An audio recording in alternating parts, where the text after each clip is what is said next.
You already know what this is. Public service announcements, never a safe space. We only do it for the culture. We never do it for the fucking industry. Hi, guys. What's up? Nothing much, man. Weird that we're like recording video, because now I don't feel compelled to always speak, because I could just make a face. And so like my apologies. I apologize to all the people who just listen to this podcast, because I'm going to do a lot of dramatic pauses now.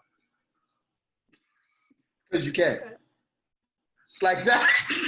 All right, here we go. I mean, shout out to the YouTube listeners. We do have YouTube listeners. The views have been there. So shout out to that. I greatly appreciate you guys. I am Robbie Digital, aka The Culture, aka The Late One. You're going to just interrupt me in my AKAs. All right, cool. Like I said, I am Robbie Digital, a.k.a. The Culture, a.k.a. The Late One, but the Great One, a.k.a. Robbie Quarantino, a.k.a. I am 32 and like a freaky 47. I am here. What is up? What is good? Robbie Quarantino. Oh, yeah. God is love. I like that. It's catchy. It's provocative. Gets the people going. It gets the ladies going. Yeah, you know I got complaints about... introduce yourself first. I'm sorry. Then I'll tell you my complaints. I'll go. I'm Saul Goodman, Lion of Bed-Stuy, Lion Goodman. Lion ass nigga. Trapped. No, I'm not using anything until I'm out of here. You said trapped. I'm trapped. I'm just gonna continue the narrative. All right. It's your girl, Little Mayo. Bones. I'm not the mother of the Mixies. I'm on furlough until we get out of here. So. How does that happen? Because it seems like thanks to Mr. Goodman, his friends were extremely appreciative of us promoting their OnlyFans content. So that was really dope. So it seems like the Mixies are still mixing. So that's good. I mean, people are mixy, but I mean, it's too much risk now. I got you can't be mixy with about the nudes that I. Yeah, I'm gonna be real. True. I almost feel like we honestly need to have a conversation about how we're handling all of this. I know, like, there's definitely we can talk about like Insecure or the Verses or any little stuff, but those are all like basically like filler content to the fact that we're all in our houses all the time. Thanks. And we're seeing this whole push to reopen. 49 of 50 states are reopening. And New York, number one. No, that's because more people are going to get infected and everything's going to shut down. This is our normal probably for the rest of 2020. Like, can we talk about that? Can we? How are we coping? How are we coping? I'm not coping well. I just want to point out that I want to send a personal apology to the woman who sent me nudes and listened to our episode and said, I thought you appreciated my nudes. I did. It's just...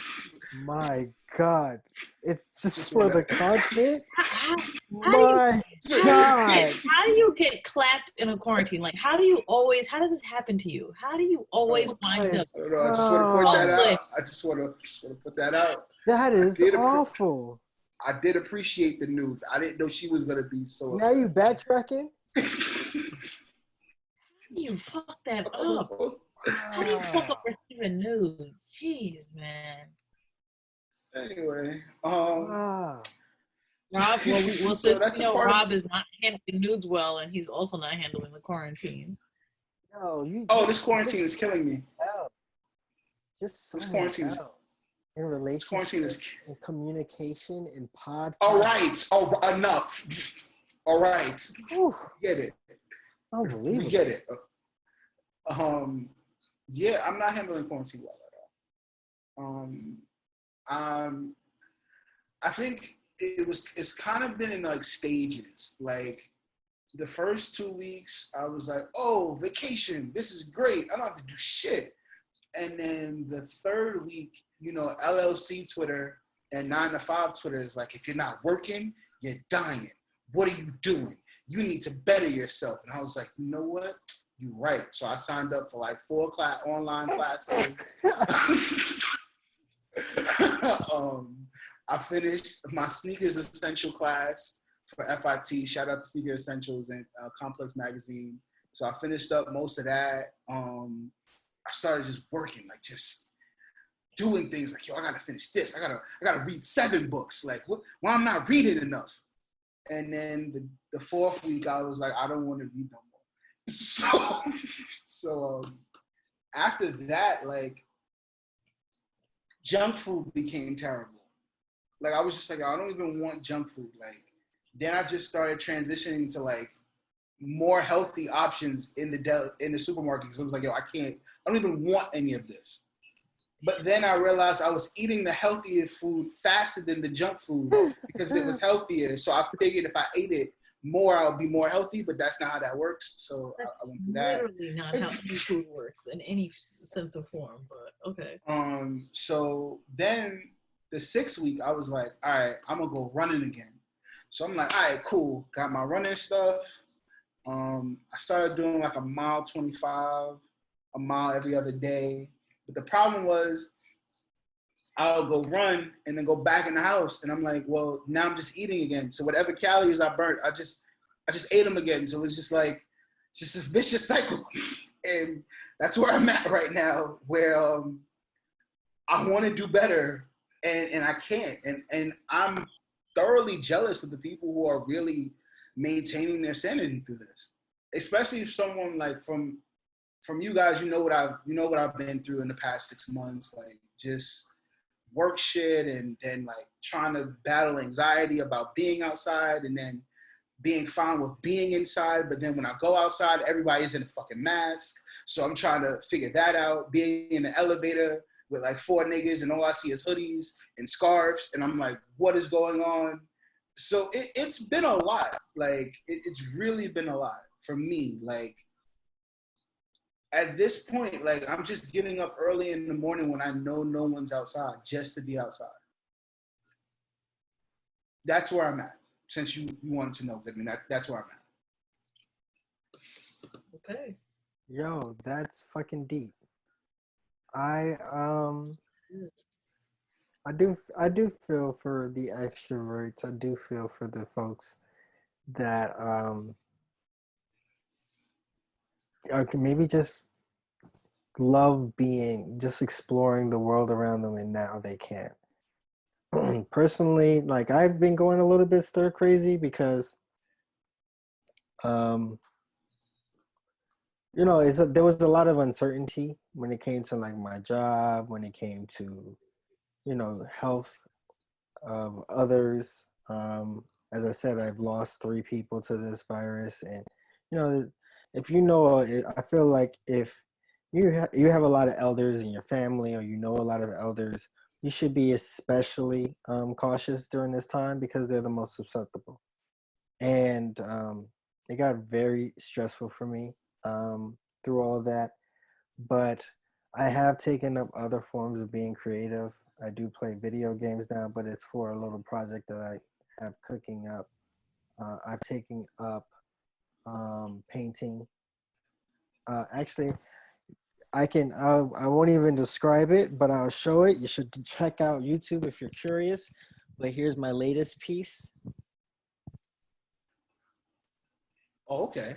Okay. Yes. Okay. I like this. It is. I am working with a few titles. They're usually like something tongue in cheek. So as you see what it looks like, I'm thinking something along the lines of like passion of consumerism or some shit like that. I'm thinking I'm working with it. Okay. And I go for walks, but I do now know that my job is closing its doors until September 1st. And it's most likely the same decision that everything else around me is going to end up making because of how bad it's been in New York City. I have taken up interior decorating of sorts, getting rugs and frames and Biggie pictures. And no, that's actually my girlfriend's, and somebody made that. They painted that for her years ago.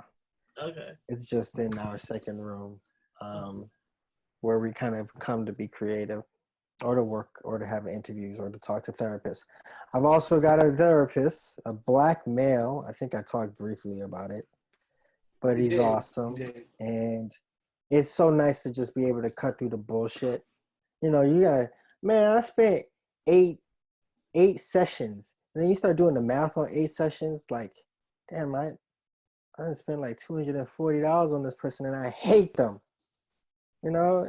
Because I spent like 4 of them trying to explain to this person what it is to be stopped and frisked and how that feels. Yeah. I cut through all that bullshit with this guy. I like him. Okay. That's it. That's really it. That's beautiful, man.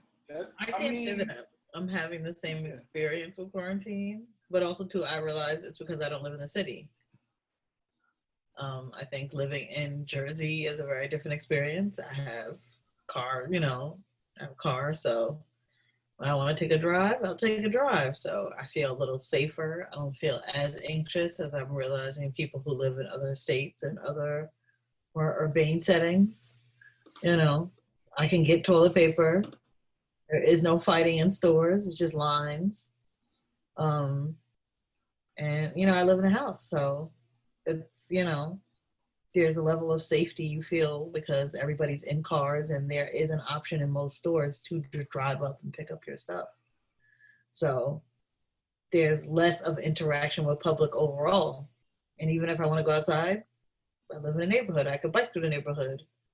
I can go in my backyard, sit there and play my music and have a basketball court. So I'm not having the same thing. I think the only thing I personally miss is work because I just enjoy working.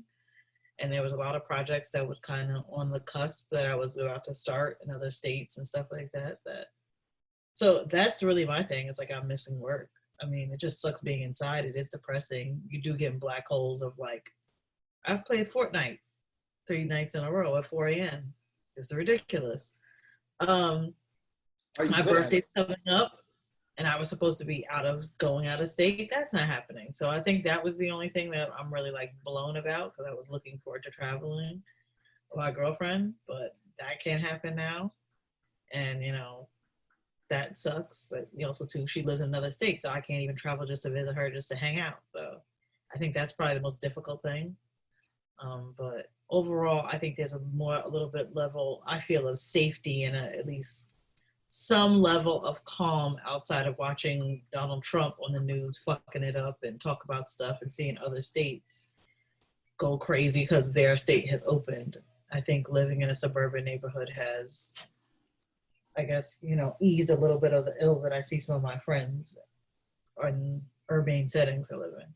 So I'm just trying to ride it out, but I would like to get back to work. Jade, as a creative, though, I guess for you and your expertise with styling and designing and fashion, this is going to be a new normal walking out of this. That's the only uncertain thing. Like, at least if everybody, I think that's the only uncertain thing, but I also can't stress myself about that. Like, I can't stress myself about an unknown. It literally is unknown. There's so much retail clothing. Like, retail is closing every day. Like, so much retail is closing every day. So I can't stress about what I don't see yet. Like, I have to worry about that when I know what it's going to be. And I don't think, and that's the thing about fashion, like, because there is going to be a new normal, we don't know what the new normal is until we can open. So I can't really plan for anything. I have to just go with it. I think that's the only thing, but also too, I'm not going to stress about it until it till anybody decides what it's going to be. Nobody has decided what it's going to be. So it's just an open-ended question that everybody has to see how it plays out. So I think that's the only thing with me. I just don't want to stress about it. There's already enough to stress about with people and making sure you're just being safe. I could just hope for the best, but I'm sure it will come back. It's just going to be very different. I'm curious to see what it is, but I can't say that I'm going to drive myself crazy about it because nobody knows what it is. Even big companies, they don't know what to do. So I think I'm in a kind of the same space. Doing like, as you guys know, I've been doing a lot of like sneaker shit now, like really digging into sneaker shit and trying to be an elite sneaker man. What is it? Being an elite sneaker man. Climbing the Mount Rushmore of elite sneaker men. I too sit at the table with Clark Kent. We can have that exchange. We're equal. That's what that means. So, what happened? You just living for the moment you can talk to Clark. Like, yeah, I'm here now. I too. And he's just to spite you, he'll just say I don't care about being. Never give you the satisfaction. I could care less about being that. We all know Clark's son to me. Shout out to Clark Kent though. That is the OG. So he should. But it's just not like, and I guess that's really where we're at now. Like the beautiful thing about media and communications and sneakers right now is like all of the high level influencers and media personalities in footwear are adjusting kind of well actually, because everyone is home and everyone is a click away. So it's like, even if you don't speak to that person or they're ignoring you or not seeing your DM, eventually they're going to see you or they're eventually going to answer. Like, I've been fortunate enough to get some footwear from out of state places that I never thought I would be able to, just because me and that person had an hour and a half conversation just about life. And that's been really interesting. For me, it's not been more or less, I guess from a retail standpoint, I miss going in stores and like seeing my friends and connecting and bonding and not just being transactional, but really having an experience moment and just doing that. Like, I think Jade could attest, like, Jade loves market walks as much as I do. Just to go and see what's changing and see what's different and see what's coming out and what the city's looking like for the summer, and not having the ability to do that is like really killing me. I'm also too somebody that's okay with research and finding it in other forms. So yes, well, as I miss that, I just want to see what's going to happen with that. I'm not going to. I see content is changing this too. Like, I think social media content is changing as far as influencership, right? Because now it's just not like, hi guys, so today I'll be showing off there's still those my people, dunks. Though. There's still those people. But what we're realizing now is people want actual concrete content, something that they can digest, that's realistic, and that they can learn from. So now I'm watching these subdivisions of influencership, whereas there's resource accounts now, where like you have people like Nike Stories, Central Intelligence, Hidden NYC, where these people are creating content as like pretty much like, to Jay's point, like Tumblr pages, but they're super informal now, and people are gravitating to this constant feed of information. Kind of like, it's kind of more valuable than digital paper. Like the same way we felt about magazines growing up, like the Vibes. Oh wait, I still feel strongly about magazines, so don't include me in that now. I know, but what I mean is like for the newer kids who are not privy to that feeling, going on these IG accounts and seeing these things are very important to them. And I'm noticing that. Let's move the conversation forward, like in respect to, okay, you're talking about content and what people, are gravitating toward. We do talk about what is going on and we give our perspective, and people, they appreciate us. They appreciate us in our opinion. So, how do you feel like when you kind of take a step back and you're looking at like the verses? Let's talk specifically about verses. Timbo and Swizzy's venture. I guess I don't even know what it is, but it's like, how definitely do you feel about being on your phone, one of at some point 700,000 people watching this exchange between artists that we've grown up listening to? I think it's a great That thing. has been rewarding. That's been really rewarding. I think it's great because I think a lot of people wouldn't be paying attention to some of these people. I think because in the age of digital content, a lot of things is about forward. Nobody looks back. They look back at certain things. They only look at certain things if it's forward, like certain things back if it fits the narrative of what's happening in the forward. But very few times are people looking back on these legends and things like that. They're kind of forgotten, especially Black legends. I would say like Black R&B legends and producers and things like that. A lot of them have not made content into the 2020s. A lot of them just maybe consult or work on other things or just raise their families, like, honestly. So like, I think it's a great thing. I think it also too makes people more appreciate people's body of work. I think in digital content, it's always about what's the next thing you're gonna do. You posted that, but what's the next? Are you gonna keep doing it?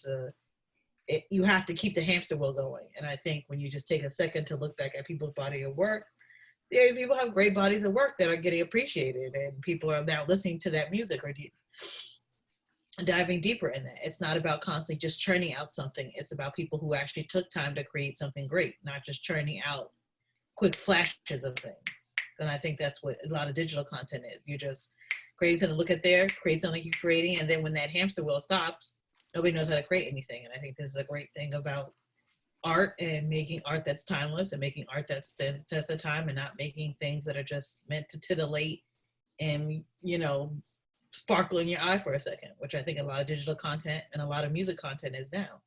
It's just something to listen to, talk about in the timeline for a week, and then you're on to the next thing. Well, I think that's the trouble with and I think Goodman had talked about this, of course, because he's one of the wisest people I know. That was a scary thing about the single era, and with a lot of these artists just constantly making singles and not making albums. Like we watched somebody like Luda and Nelly. Their versus battle was interesting because not only were there high A-side cuts, there were really big B-side cuts that you had to know to really maneuver through that. Like not all of those songs that Luda played and Nelly played cracked the ceiling in the charts. Most of them did, but the ones that we really, really liked, you had to really know to even that was mostly really. Nelly's thing. Yeah, that was Nelly. That was I Nelly. knew everything that Luda played. 4 songs that literally you had to be in St. Louis to even remember, because most people were like, "This just wasn't that," or gave a damn about that was for people. Luda played his straight hit. You had to be white and still into Nelly after black people had moved on. Like there was no reason. White and still be into Nelly after black people moved on. I mean, I guess we'll get into it because I guess we'll have an L and we'll see who takes that L. Wait. We know who took the L, but we'll get into it. Mr. Goodman, what's up? Okay, never mind. Let's get to the L's. The first L. I never thought we would be giving this person an L, but man, I feel like I would be remiss if we didn't hand this L, because it would be like we're not paying attention to our timelines. Vashtie Cola, son, like I've never seen someone get like dragged in the past 2 days about their wedding, bro. Like this has been wild. Like it's been articles, it's been Twitter dissertations. it's very interesting because I feel like this half of the culture knows who she is and what she's done, and then the other half, like woke Twitter, is just like, well, she's trying to be black, and I'm like, I don't think that's what it is. A black person can't try to be black. I know, but you can't tell Twitter that. Like, you just gotta watch it unfold. I was like, just because she don't look like my complexion don't mean she not black. Like, that woman's black. Yo, these new blacks, first of all, y'all fucking up by y'all need to absolutely assume any black person on Twitter that's saying, oh, this person ain't black, they're not black enough, is definitely a troll account. Or they're one of them hotel motherfuckers. You should take anything that they say with a grain of salt. Like, Vashtie is clearly a black woman. She says she's a black woman. I mean, like, the whole premise of this, in the very fact that it comes from black people that are propagating this, is ridiculous to me. It's stupid. It's honestly the dumbest shit ever. And that be that as it may, you shouldn't let your how tacky them be that as it may. You shouldn't let your husband wear Jordan 1 mids to your wedding. I'm not letting that go. Nigga wore mids to the wedding. It's highs only. Highs or lows. You're not wearing Jordan 1 mids to a wedding, bro. We're not. I'm not accepting it. Is it because, all right, did she, I guess she released the pictures. Is that why do we just want to tear her down for, like, no, it's like that? I'm asking a deeper thing group? Because, like, is it because she's this, quote unquote influencer and she released it that people are clowning so hard? Because I mean, like, yeah, she looked tacky as fuck, but like, y'all going hard on this woman about her wedding day. I think it's a thing. That's why I really wanted to talk about it. I think the commentary was half and half. I think it was a lot of people who were just like, wow, this outfit is stupid. And the half of it was like, I didn't know she was marrying a white guy. But I think it's an overall conversation, I think, in the culture right now, is that a lot of people, whether it be the wokety wokes, the hoteps, or just regular black people, a lot of black people kind of in general in the climate, I think, today of America and of our politics feel like, I'm tired of seeing creative black people when they get to a height kind of get with white people. Because I think most black people perceive white people in some form as ops. Even if you're cool, even if you're down with the culture, you come from a background of privilege. You probably come from a family of privilege or whatever. Or even if your family is cool with you dating from wherever, sometimes your families are still voting against the same people that are now in their family, secretly or unsecretly. And I feel like it's a thing of, like, people don't have a problem with certain interracial relationships with certain people, because there are some prominent black women who are in interracial relationships and nobody talks about them. But I think it's a thing of, like, I think in the commentary of her especially, it seemed like the overall thing was that it's okay if you want to marry a white man, but why do you have to, like, play up your blackness so much because you are wearing a white man?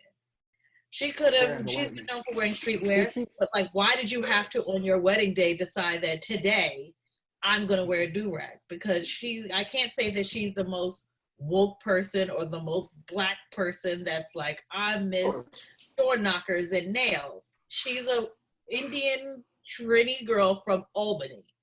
So I can't say that she's the most blackity black girl ever. And I guess if people looked at her feed, they felt like, you are not really playing on these tropes of do-rags and symbols of blackness, but on today, you've decided to play on that field.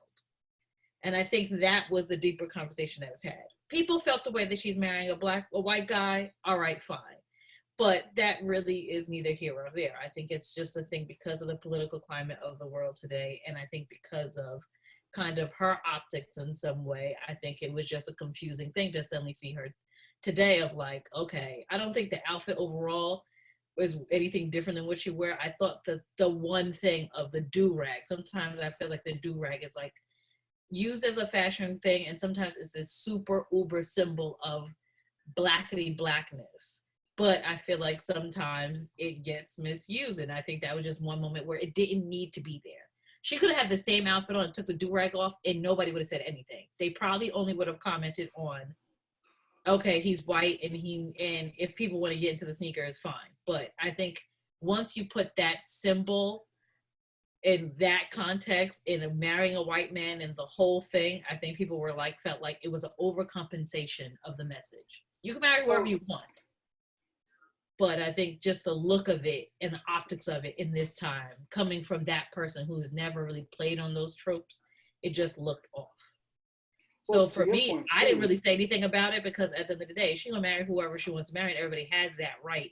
But I think some Black people are like, I'm tired of seeing Black creators or Black people when they get to a height, settle down with a white person, and then it's like, yes, I'm a Black person with this white person. Like it's a goal. Like, I married the golden goose. So I think that was more of the thing. And people, when I saw more in the comments, well, overall, all right, she announced her wedding. Fine. That's how she wanted to do it. That's what she wanted to do it. That's up to whatever. But overall, that was what I felt like the deeper conversations had been post the picture since it came out yesterday. Well, to Goodman's point, let's keep in mind that the influencer, stylish, streetwear girl, there have been underlying beef among like 6 of them for a while that no one talks about. That you kind of like you if you know the Laylee Mays, the Rox Browns, the What's Goods. I don't like think that there's a lot of like. I don't think that because of Laylee May and Rox. No, really Laylee.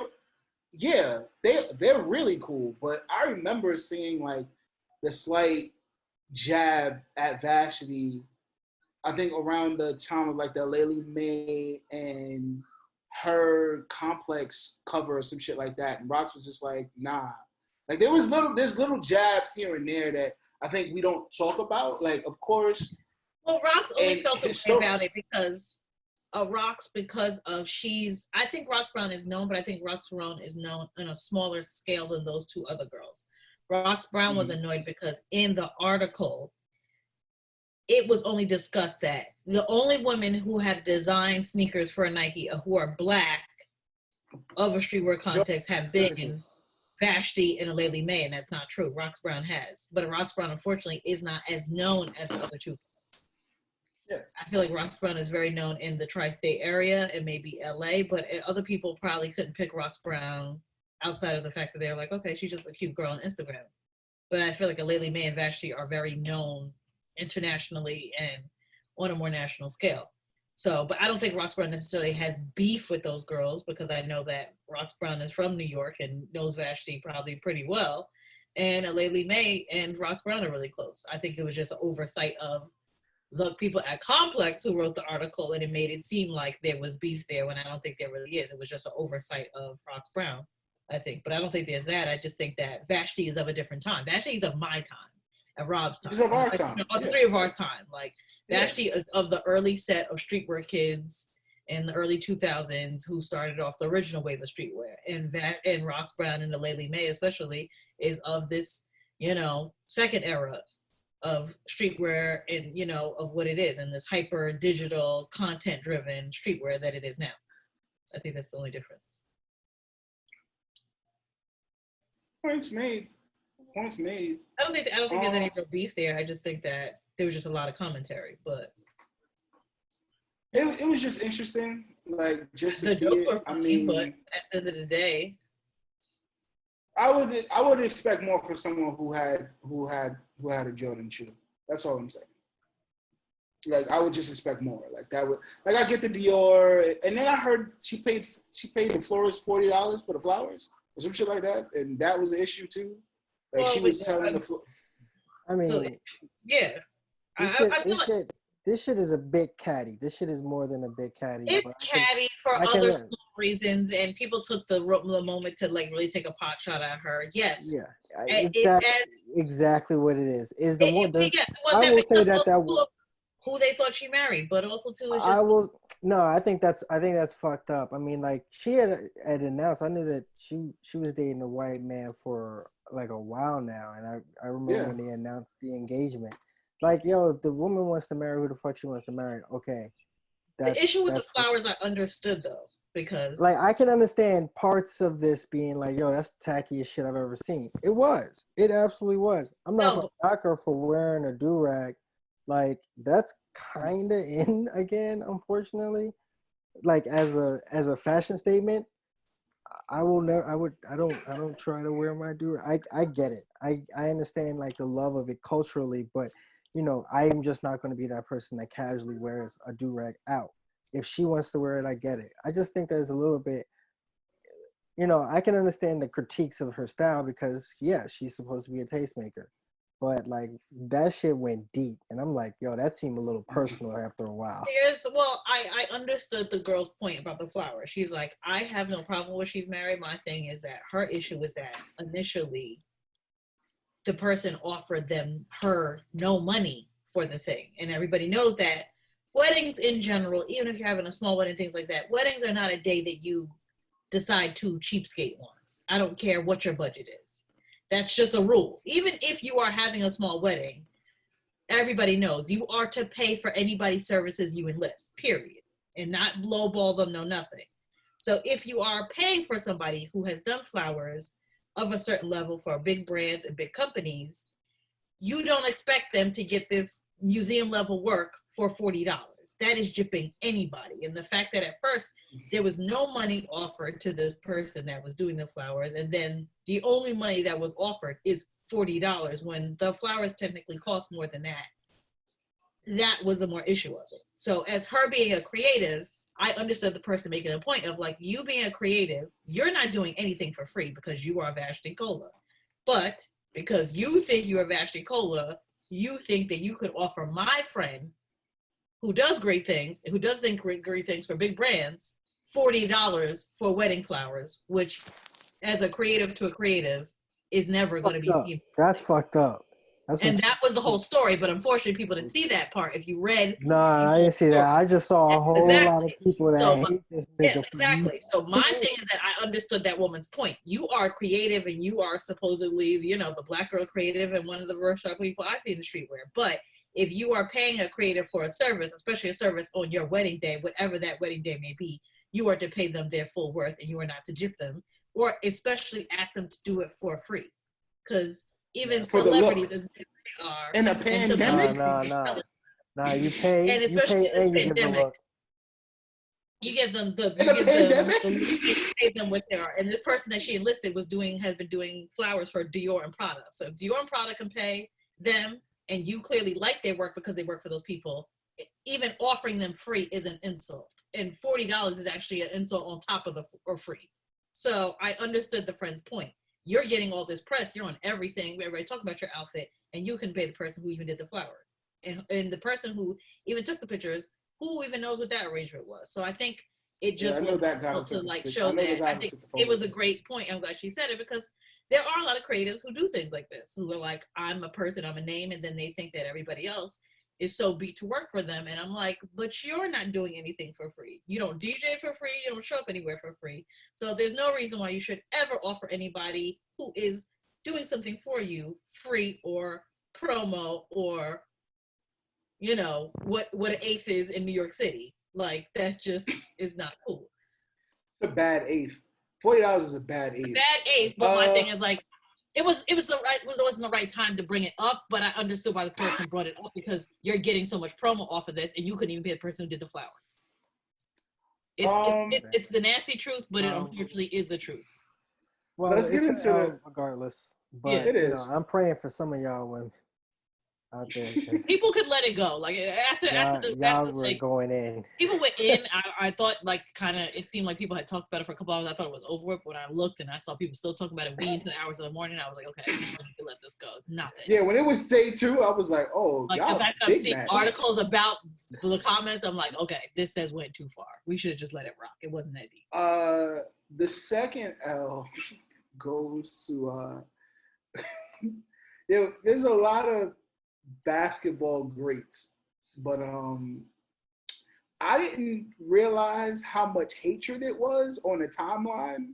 So as Jade knows, I did a thread for like all the shoes in The Last Dance, and we got to the Utah Jazz and the Bulls finals, 97, 98, and I post Karl Malone's shoe, which was like the Air Mailman from Apex Athletics or whatever the case may be.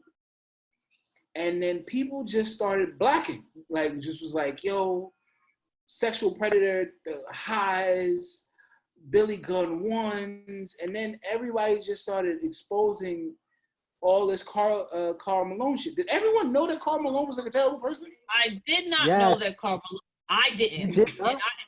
I did not, because this is the thing. I will say this, and as somebody who avidly watched basketball, and I mean, I watched all those finals. I grew up in that time.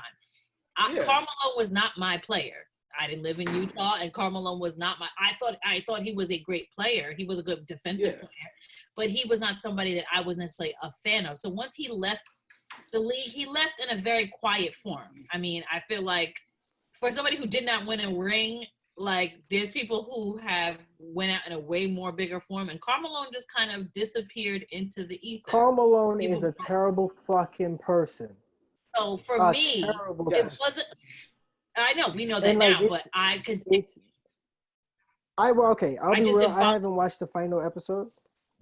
I have not watched the final episode of the documentary, but I also know how it ends. They don't talk about his checkered past. It just was a thing that was on the top. He's terrible. He has a son that he does not claim.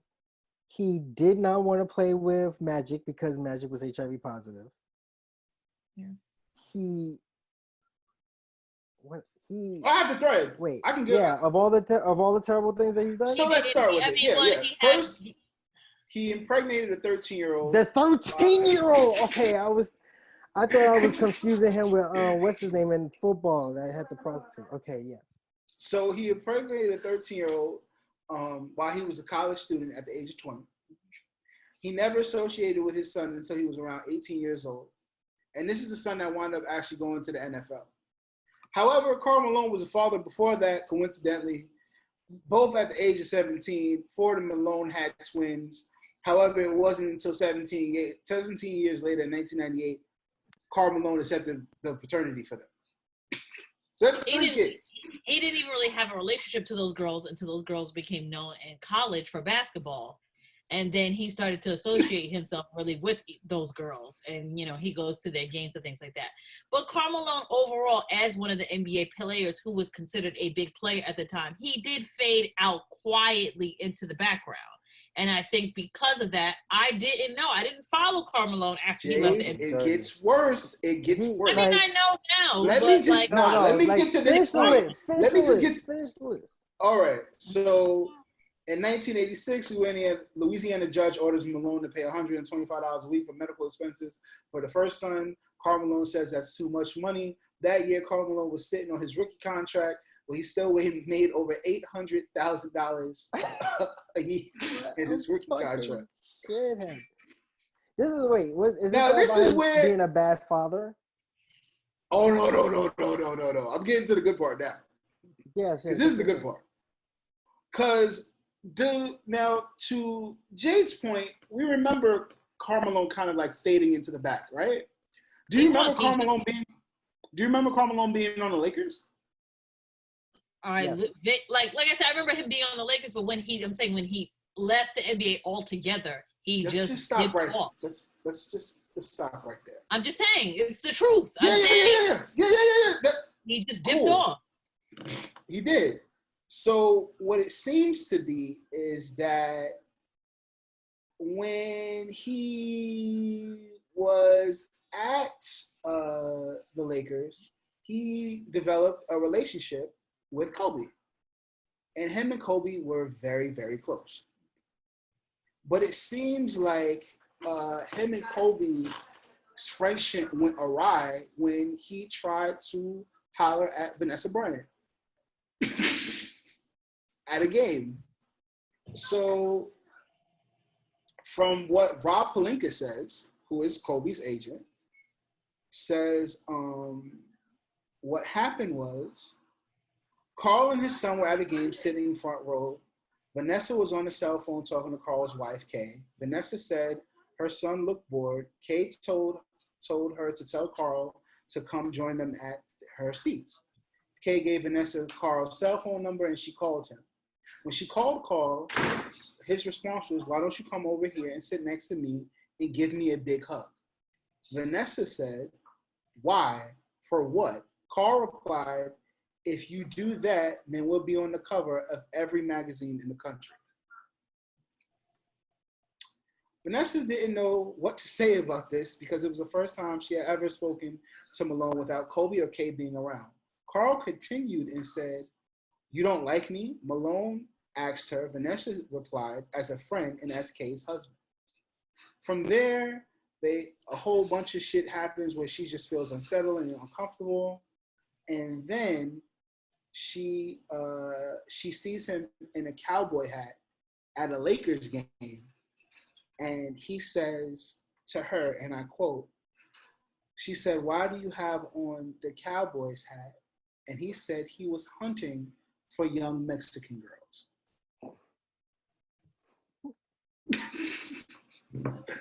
Karl Malone is a nasty man. He's a terrible person. He's terrible. I did not know how terrible Karl Malone is. Person, the only thing I knew is that I knew he had slept with the underage girl. I did not know like the Vanessa Bryant thing, but like I didn't know all that. But I mean, like I said, he also wasn't somebody that I was like a huge fan of. So when he left, I was like, okay, he left. Yeah, like you just felt like he faded to black. I was like, okay, I remember he was here, but I wasn't like, oh, I need a Karl Malone jersey. I wasn't that person. No. I mean, now he has, I'm sure now because of the 85 threads on Twitter about how nasty he was, I'm sure there's never going to be a Karl Malone jersey. Like, or any kind of Karl Malone retrospective or things like that. He lucky he got into the Hall of Fame when he did. Because at the end of the day, he got in the Hall of Fame because he was a great defensive player. The Hall of Fame does not, yeah. NBA Hall of Fame doesn't discriminate. Hey, if you nice, you nice. NBA Hall of Fame doesn't discriminate. Now, MLB and NFL will be like, listen.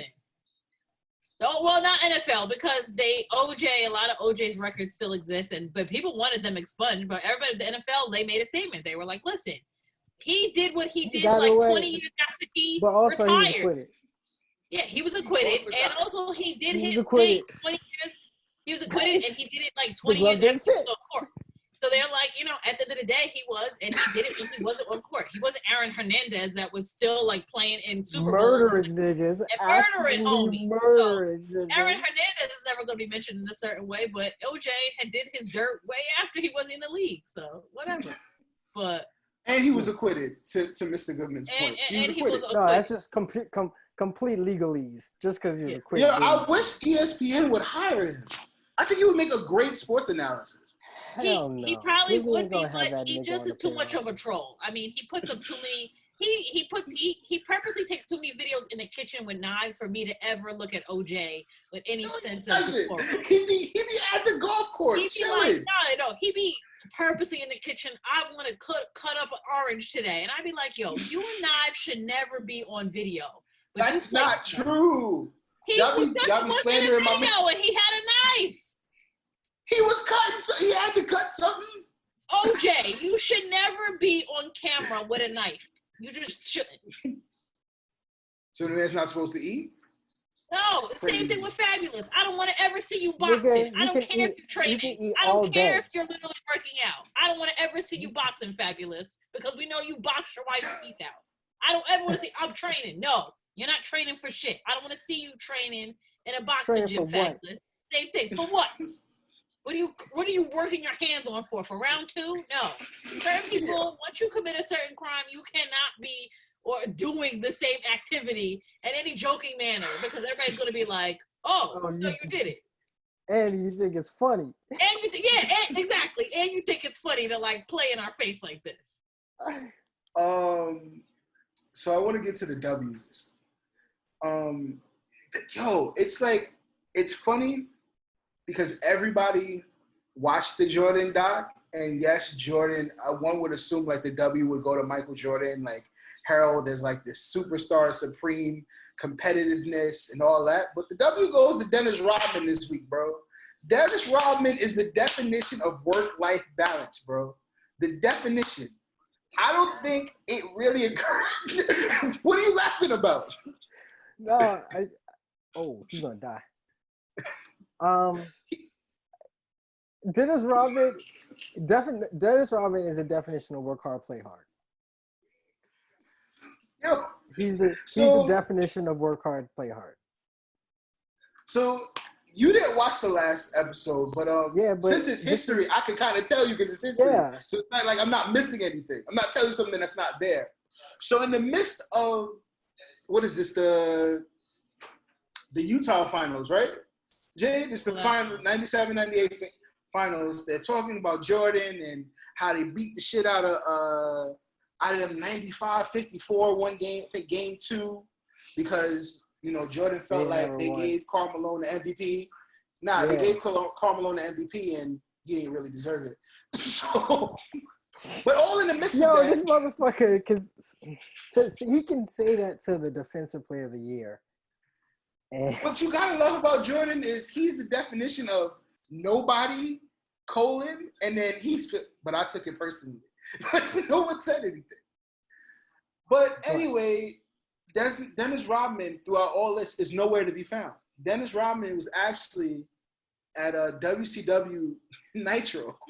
Yes, with I NWO. remember that episode of WCW with him and NWO, and I was like, oh shit, NWO is actually going to take over the world. Okay, like everybody was NWO at that point. And what was crazy about it is he's chilling with Hulk Hogan, Hollywood Hulk Hogan. Let me be clear. This is Hollywood Hulk Hogan. This is not regular Hulk Hogan. This is Hollywood. This is Scott Hall, Kevin Nash. This was the Hulk heel Hogan. turn of the century. This is the heel turn of the century. This is when we're looking at WWF like, y'all niggas may get back the fuck up. Low key, hot key. Y'all may get back the fuck up. He's so bored. So you're watching Dennis Rodman sit here with Hollywood Hulk Hogan, and Hulk Hogan's like, sometimes there's things bigger than a basketball game that you just gotta be around for. In the goddamn finals. And Dennis Rodman is like, look, man, I played basketball to make money and fuck women. And I was just like, wow, now that we have that cleared up, mind you, he's saying this in front of Carmen Electra. And Carmen Electra at this time is like huge. Like, I think in the 90s, what is it? It's like fucking Electra. Now you're just like, that girl in the 90s, but she was Carmen Electra. It was Carmen Electra, Sidney Crawford, and I want to say Jesse McCartney was like really, really big in that like media kind of space at that time. So for him to be walking around with Carmen Electra was a big deal, but he was still like, yo, I'm fucking women and I'm doing what I'm doing. And then came back the next game and hard play. And then they win the finals. He's like, yo, we're the greatest team ever. Don't matter where I be at. I do what I do. It don't matter where I be at, whatever. And I ain't taking no interviews. Also, too, it's just a thing. It's just a thing of different now. There's too much money involved now. Like now, they're going to make. They're like them owners are not having that shit. There's too much money involved now. Yeah, now I don't think. Now, like you are fucking up the business model. Like, and also too, this is a time pre-cameras. Like literally, like. Now he could never do that. Like everybody would know that you did not show up to practice. You literally left the game, got on a plane, and went to Vegas and hung out in Vegas till the next day and missed practice. Years ago, you could literally do that. And if the press had made such a big shit about it, and if the NBA didn't fine him, nobody would have known that this happened. They just would have put 2 and 2 together because of the timeline, but they would have thought that it was agreed upon. Now, ESPN would talk about this for like 4 days because everybody would have footage of him hanging out in the casino, drinking in the club. Oh, he's in the bar with Drake. Like, it would just be too much of a thing. Migos just dabbing. Yeah, he's dabbing. He's throwing money. Like, he's taking pictures. It would be too much of a thing now, so they would just go crazy. But like back then, that it was cool. But now they would go crazy. I think you and- could also just be a degenerate in the 90s, and it was okay. You could. I mean, clearly, Karl Malone and R. Kelly were degenerates in the 90s, and nobody said anything. So there we go. Nigga, we got "I Believe I Can Fly," and we all sang it, and we knew the nigga was guilty. Like I said, if you're between the ages of 27 and 34, you sung said, you could be a degenerate in the 90s, and it was fine. Yeah. The second W. Can I also give a shout out to Scottie? Yeah. Can I also give a shout out to Scottie Pippen because he was a whiny piece of shit, and now he's also a six-time world champion. But like God, like damn, talk about never taking one for the team, never taking one. I had back spasms and he had migraines. Son, Jordan was shitting and puking at the same time, and he played one of the best games of his career. Fuck you, Scottie Pippen. That's why Future took your woman. Jesus. All right, what's the next? He looks like Future and Scottie Pippen look very similar. They put the pictures together. She like long nosed niggas. Next W. They have at least 6'3". We were talking about mics in the 90s, and it was Tyson, Jordan, and Jackson, and we got to talk about Mike Tyson. So Mike Tyson is training again, and he looks scary. Like no one's seeing this. No one's seeing him. Like I don't need to see Mike Tyson train to know that he's not one of the most terrifying men ever. I just don't want to see him fight again. You don't want to see Mike Tyson fight again.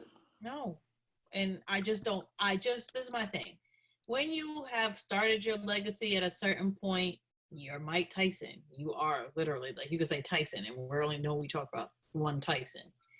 I just don't want it to be a thing where you're Mike Tyson and you could probably still fuck somebody up, but just by the weird, odd chance, I gotta see you get knocked out in 2020. I don't want to see that. I don't want to see you go out that bad. I don't want to see you go out bad. So what you're saying and that is a fair possibility. Because 2020 has been such a wash. It's just a weird time we live in, and I don't want to see Mike Tyson get knocked out as a 50-something-year-old man. I don't want to see that. Because you feel like in 2020, that would be it. Yeah. So if this was 2019 he beat somebody. 2021, he beat somebody. 2020, he may get knocked out. I just feel like this year is a crapshoot. Just don't chance it. This year is literally like the simulation thing is broken. Like the lever is broken. And I just don't want to see him push it. And I think that I think it's the Jordan thing. When you're good and you're on top, just stay out of it. Don't tempt fate. Because I feel like if you tempt fate again, you're going to get bit and then you look stupid. But Jordan, even in that Jordan doc, Jordan felt like they should have went for 7 rings. Yes, but okay, he could have went for it. But like I felt like then then we could have been, you know what? He could have possibly won 7, or it could have been a KD situation. You get to the finals and then you blow your knee, or you blow an ACL, or Scotty blows a foot, like, and then you lose anyway. No, he just blows an emotion, and you got to drag the team again. Or Jordan got it. He had an injury. He didn't have many injuries, but my thing is that Tyson, you already have legacy status. Leave it be. Don't get knocked out and have kids meme you, and just don't. Because Evander Holyfield said he's training too. Who? Evander Holyfield said he's training as well. No, even worse. No. Fucking Evander. I absolutely want to see bag of beans. Like, no. I don't want to see that bag of bully beef get out there. No. That's definitely not Holyfield. I'm gonna say. We watched George Foreman get the title at his age. But then we watched him get mocked like 3 other times after it. Like, no. George had to start selling grills. Mike Tyson get in the ring. I don't want to see him get in the ring with like one of like the big like 4 or 5 heavyweights. Maybe Deontay, but like certainly not. I mean, I don't. We're not putting Deontay. Well. Hold on, I'm putting my money. Hold on. I certainly not. Like, I don't think Anthony Joshua or Tyson Fury probably would be a good matchup. But that man's 53 years old. I mean, Bernard Hopkins did it. I mean, he definitely got his ass handed to him toward the end. But I absolutely want to see Mike Tyson fight. He's 53 years old. He's still one of the scariest men I've ever seen. I absolutely want to. Did you see the training video? He's I terrifying. saw it. I'm gonna be pissed if he gets knocked out, and then I'm gonna blame you too, because then the young kid's gonna be like, "What happened? That's what we're here for." I'm like, "Yo, he's a warrior. Came off the lawn, and got knocked." Like, I'm gonna be pissed if any of these fucking and I'm gonna be like, he's a warrior. Crap babies start talking about Mike Tyson. I don't want to see him get knocked out, and I'm gonna blame you too, especially for it. I'll take that. I'll take that L because I know I won. Who won this fight? The audience. Me. No, I don't want to see him get that. Like Jordan, I'm glad Jordan left when he left, because some of these kids would give him the work now, and I'd be pissed. Well, we saw that. I mean, once Iverson crossed up, we saw Jordan, Iverson. Once Iverson crossed him up, it was like, come on, man. It was like seeing him bleed. Like, no, I don't want to see Tyson get. No, I don't want to see this. They won the game, though. Yeah, they won, but still, they won the game. You know what? It's just a sign of. It was a sign of things to come, and you just didn't like. It was scary. It was like you saw. It was like you saw him bleed, and nobody saw him bleed. And in that moment, we saw him bleed. When Iverson crossed him up, you saw Jordan bleed, and it was like, no. It was a gas. It was a gas. It was a gas. Like, no, I do not want to see Tyson get knocked the fuck out and then start talking funny. Like, also too, I just don't.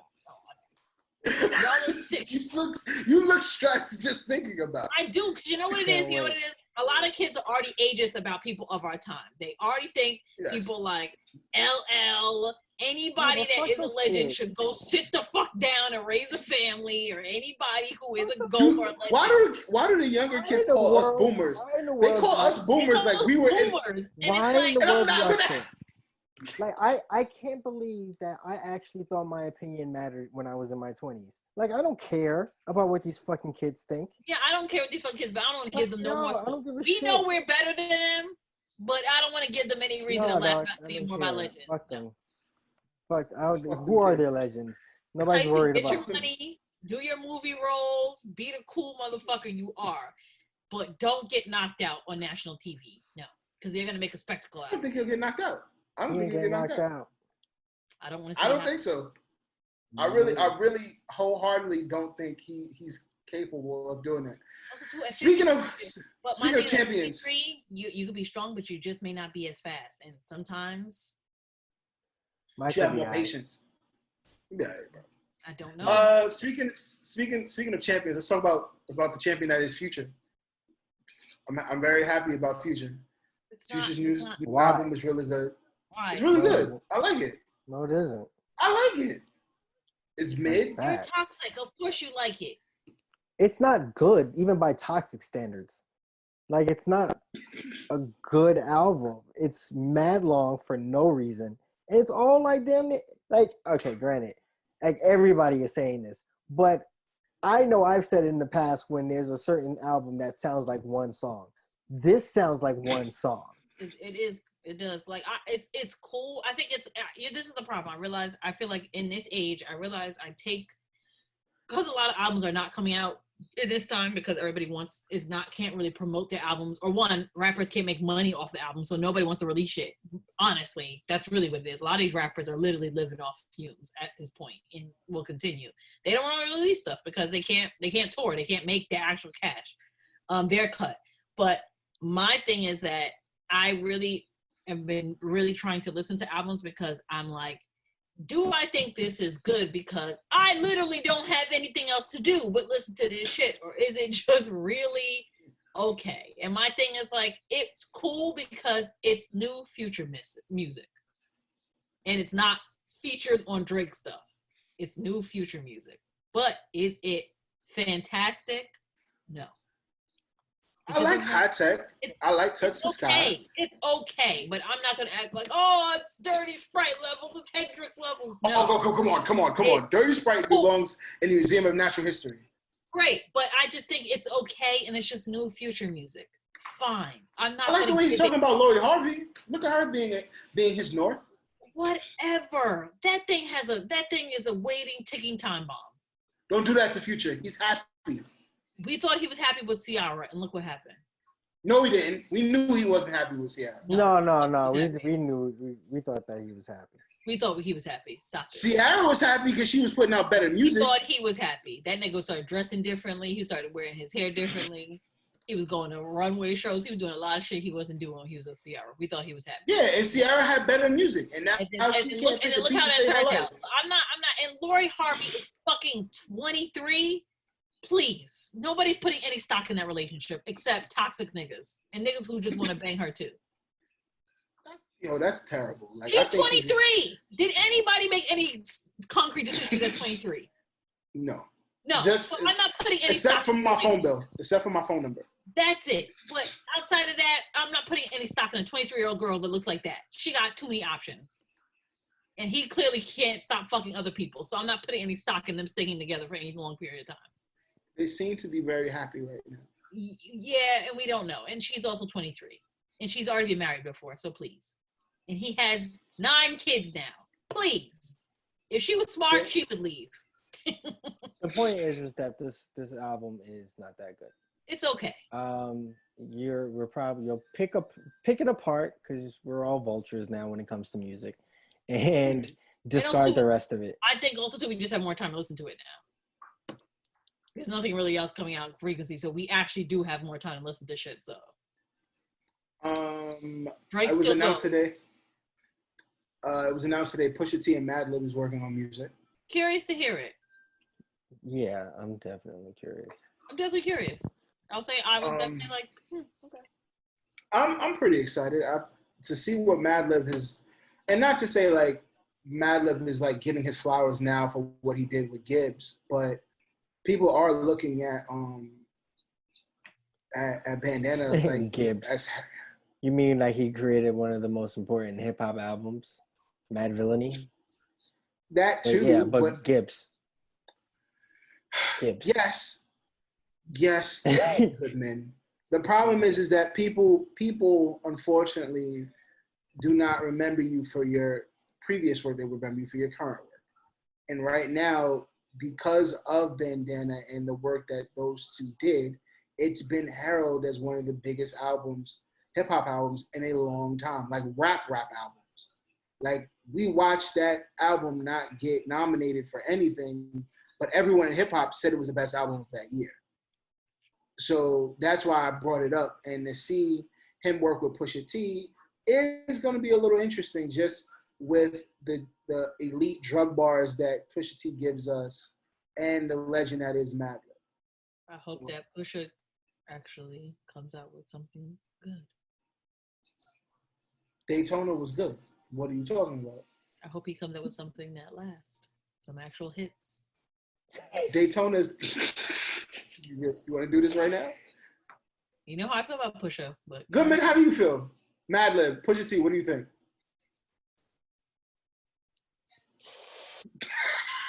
Oh, you're using your dramatic pauses. Oh, okay. I think it's gonna be good.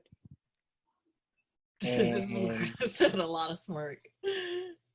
And that's about it. Like I think that this will age better than Daytona. I believe in ad-libs, not ad-libs. I believe in Madlib's production quality, and he's just one of those people who like kind of makes music that feels a little bit timeless to me.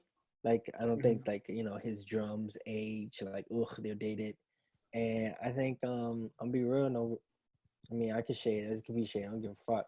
But I think most of Kanye's recent work it's kind of pointed where like it brings up 2018, and I don't always want to think about 2018 when I'm listening to music. Sometimes I want to appreciate it right now, if that makes sense. That makes complete sense. So yeah, I think I like maybe I think I can listen to one song off of Daytona now and be like, oh, this is a great song. What song is it? Give me a second. It's only 7. Look at my. Let me. It's only 7. It's not that hard. Like you can literally close your eyes and you're past the whole album. No, I can't. Again, I told you, I just listened to that one song. Yo, Jade want to be right about this so bad. I know I'm right. It just did not last long. As long as everybody like it was the new scribe of rap, and I was like, no, it isn't. You like Pusha. We get it. A lot of people like him, but sometimes it just does not age long. Oh, if you know, you know. The first song? Yeah, because it's in like a few of my playlists. The problem for me is like once I get into if you know, you know, like I go right into the games we play and right into hard piano. Like that first 3, just that product placement is just really, really good. I get it. For you me, like Pusha Daytona, but you're dragging it now. All right. Other music news. Ice Cube talked about the 30th anniversary of America's Most Wanted, which was really dope. I thought that was really cool. Just getting the backstory about that album and how that changed hip hop and that being an album he did after he left NWA and working with Chuck D and working with Large Professor. Yeah, you know what I mean? We don't took I feel like Ice Cube, like, I don't know. I feel like he just doesn't get his flowers. Everybody just be like, we be clubbing, and that'd be the end of it. I gave you the hot take the other day. It's the same issue with the versus battle. It was the same issue with, I feel like the same issue with Ice Cube, Ludacris, and LL is the same issue.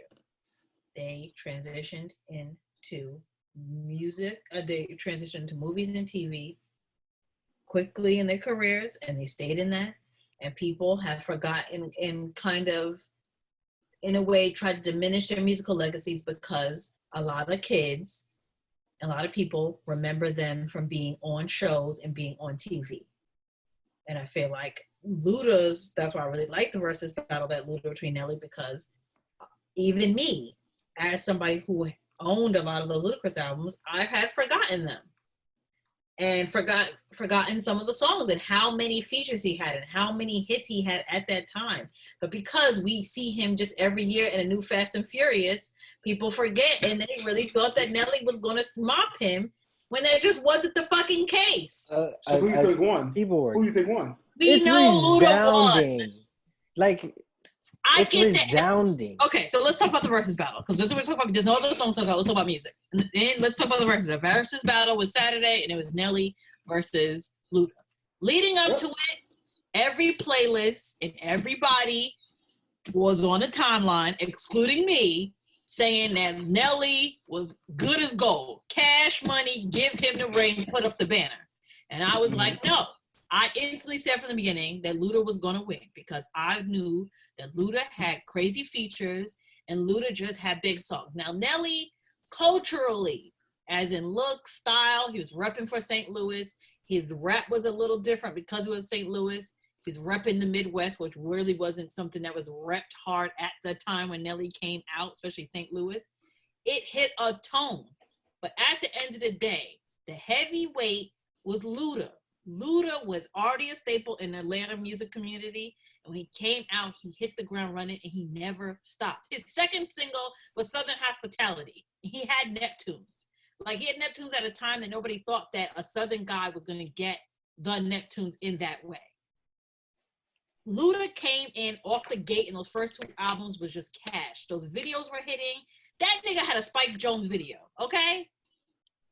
Like that, like Luda, whereas Nelly had great videos that maybe the hood lived for because, okay, he got on do-rags, he got all these women, he got the baddest IG honeys. Luda had culture.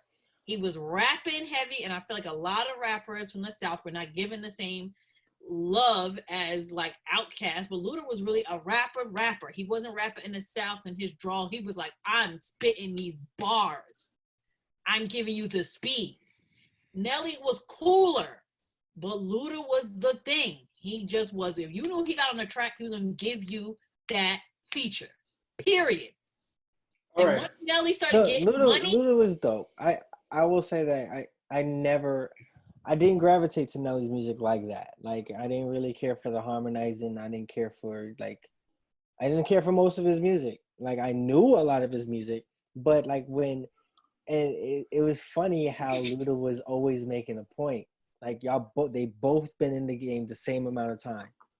They both have had the same amount of top 10 records. They Luda both has have more. had the same. Oh, he had more, but they both have the same amount of Grammys. Like Nelly, like he was popping the craziest amount of shit, and I'm like, yo, dude, you'll have the same amount of accolades, and Luda has better music. Like I can say Nelly has. How do you think he has bigger records? All right, completely understand I'm gonna and get it. finish his statement, and we're gonna because clearly it's I have the list. Me and Saul agree that Luda won. Now, why do you think with the 3-4 songs that Nelly picked that was ridiculous. Garbage that you think that Nelly? I have the list. Why do you think Nelly won? It's not. I haven't scored. We heard it, but we heard it. Like we heard it. Know the song. Like we saw it. Yeah, and I feel like Nelly won. We knew when Nelly would win first, and we knew when Luda went first. And Luda always answered with a better record. Not always. Really.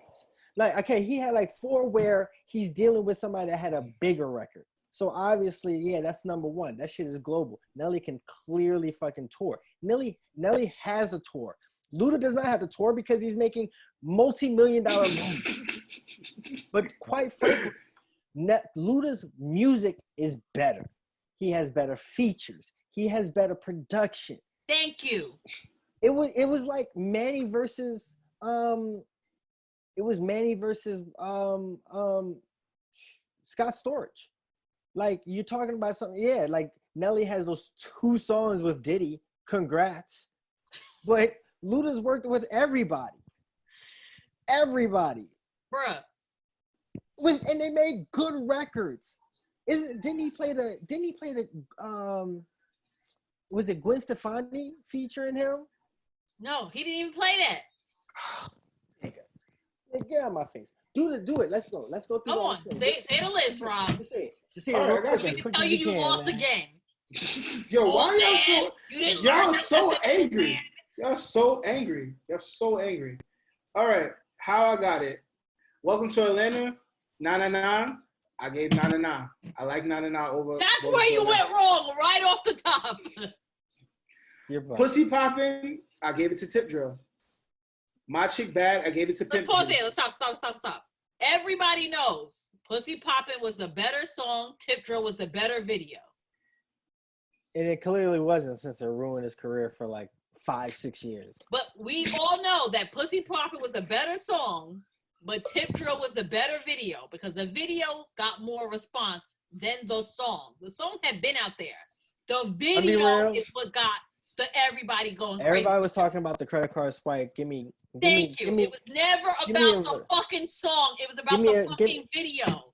Give me some bars from the record. Keep going. You said that one. It must be your ass because it ain't your face. You got a Tip Drill. I said bars. I said not the hook. It was about the video. I gave him Use a Hole over Flap Your Wings. I gave Ride With Me over Saturday. I gave Country Grammar over What's Your Fantasy. I gave him. All right, I would give that to Country Grammar because it was a bigger record, but it's not a better song. It's not a better song. I gave videos and not over songs. I gave Roll Out to Ludacris. I gave Splash Waterfalls to Ludacris. I gave Nasty Girl Remix over O. Like that. I'm gonna pause right here again. This is the song. Wait, pause right here. This is the song that Hov said I had to start looking at you, and you as a Hov fan gave it to Nelly. I like that song a lot. No, that's ridiculous. That shit right there puts was a huge record. You're an op. Like I gave Major Look remix to Ludacris. No, okay. I thought you were gonna say rock the mic because I was gonna snuff you because all of a sudden when he's disrespecting a Bronx legend, when you're disrespecting a Bronx legend, yo, why are y'all so angry? Y'all just so angry. So I gave the Dano remix, of course, because that Dano remix is incredible. This y'all may be upset, but I gave Where the Party At over Yeah. I like Where the Party At a lot. I gave Grills over Stand Up. I gave Air Force Ones over. All right. Let's write. What's the next topic? Air Force One over Southern Hospital. Yo, how you gonna tell me about list? What's the next topic? We're done. You're done. You're gonna wrap this up. Everybody already concluded that Luda won, and you're fucking talking about New media. All right, cool. Avatar is on Netflix, and I'm hyped. Avatar is one of my favorite cartoons. I think that Avatar it's a really special. It's like good TV. You know, like that's one of those things that, you know, just across the gamut, everybody was watching, and the very fact that, you know, it was an American, like it's an American production, granted using a whole lot of Asian motifs, but it was honestly so well done, and I can't rewatch it because I don't like crying. There's enough for me to cry about. I'm not going to cry over a cartoon right now. So I'm gonna you're talking about the one with Aang, not with Korra. No, I loved both. I didn't like Korra. That's because there's something wrong with you. Well, okay, so so beautiful to me. So what was so beautiful about it? Because I felt like she was very angry. There was a lot of emotion there, but there was a lot of growing up that Aang had to do. And there was a lot more responsibility that Aang had to take because he had missed 100 years. 100 years, things had changed. Opposed to they're Korra. Completely different conversations. They're completely. Aang is a fucking orphan. Okay, and his family is gone. Korra is coming of age. Korra act like we did. She's coming of age in a time of technology where she's trying to fucking balance her spiritual self and the technological advancements of her society. Meanwhile, she's trying to understand her feelings for a woman, a girl. Like, yeah, I absolutely am convinced that Korra was queer. And I love it. I absolutely love it because she tried the whole shit with one of the boys and then she tried the whole shit with another one of the boys. And I was like, yo, you clearly don't like any of these niggas. And that's okay. But it was also just a well-made show. Like they continued. Even with the pro bending? Huh? Even with the pro bending and you were into all of that? Yeah, it's a natural progression. Look at how we how we as a society treat spirituality. And you know, we ain't really got, you know, proof necessarily of it, but like all the forests had been torn down. There were none of the spirit animals were around in the same way. It was only until the end of Korra where like Earth was like, or whatever planet they're on, it was like, nah, we're gonna take this shit back. Like it was beautiful, man. The entire show was beautiful. Well, supposedly Netflix is working on the next installment of the Avatar. Oh yeah, and they're like, no, they're gonna redo it, but they're gonna be like, yeah, it's gonna be done right. I think they're doing a movie over, right? Yeah, I think they're doing a series or something like that. They're working on One Piece. I don't know if a lot of people read or watch the show, the cartoon. Yeah, they're doing a live action. Isn't that like 8 million episodes? Close. There's like 900 of them. There's like 1,000 chapters. No, there's like 800, 600, 700. I don't watch the anime, but I think Netflix, after how they fucked over Death Note, are like, okay, we're gonna do this, do it right. They gave Spike Lee a new movie. Am I keeping this in? Because I feel like we all did the same time. That is really. Can they just I don't know. Stop? I don't hate Spike Lee movies, but it's just a thing of like, because I did like Black Klansman, but I did not like Black Klansman. But Spike Lee movies are very 50-50. I like all What's of his the 50? documentaries. I like his documentaries.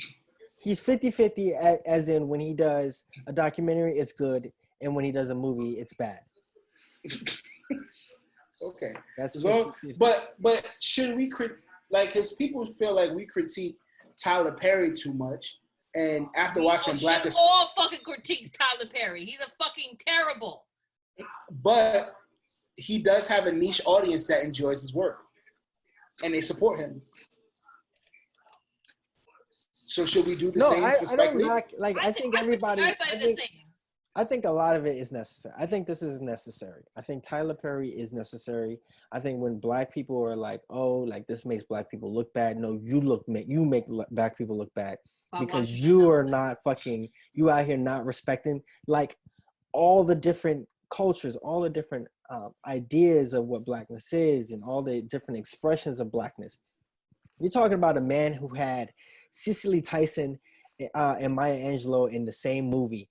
Watching women, little grown-ass women pretend to be like little teenage cousins twerking, like drinking 40s with their cousins. Like that shit was weird. Playing Bill Withers' grandma's hands. That was a very powerful scene. Yeah, it like Cicely Tyson almost about to pass out. Over everything. Keeping it a buck, the Cicely Tyson Maya Angelou scene is great as a meme than it was a movie scene. The point is, why are you like this? Why are you like this? Now I have to ask you, like, goodness, why are you like this? This is not necessary. On This Land is a great meme, but I hated the movie. I think that all these forms I think that there's obviously a place for Spike Lee movies. I just think where you put him? Style, his probably Amazon Prime. Amazon Prime will take anything, but I think he had his movies like his storytelling style, his narrative style. A lot of it is dated. Like, and sometimes it works, but most times it doesn't. Like Chirac is unwatchable. The Sweet Blood of Jesus, unwatchable.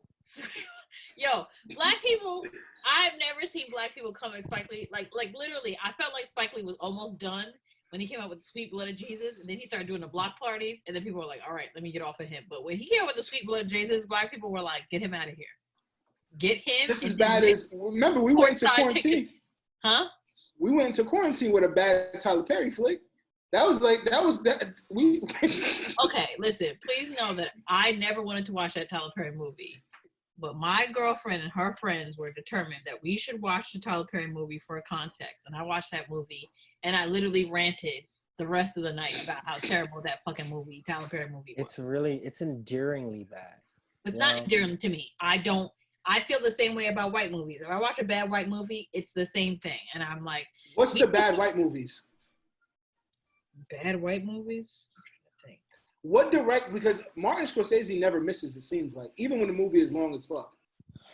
I mean, was The Irishman that great? The Irishman was fucking amazing. Martin Scorsese, although he be snitching, tells gangster movies. Like, yeah, so I can't nobody else recognizing how story outside of what he knows.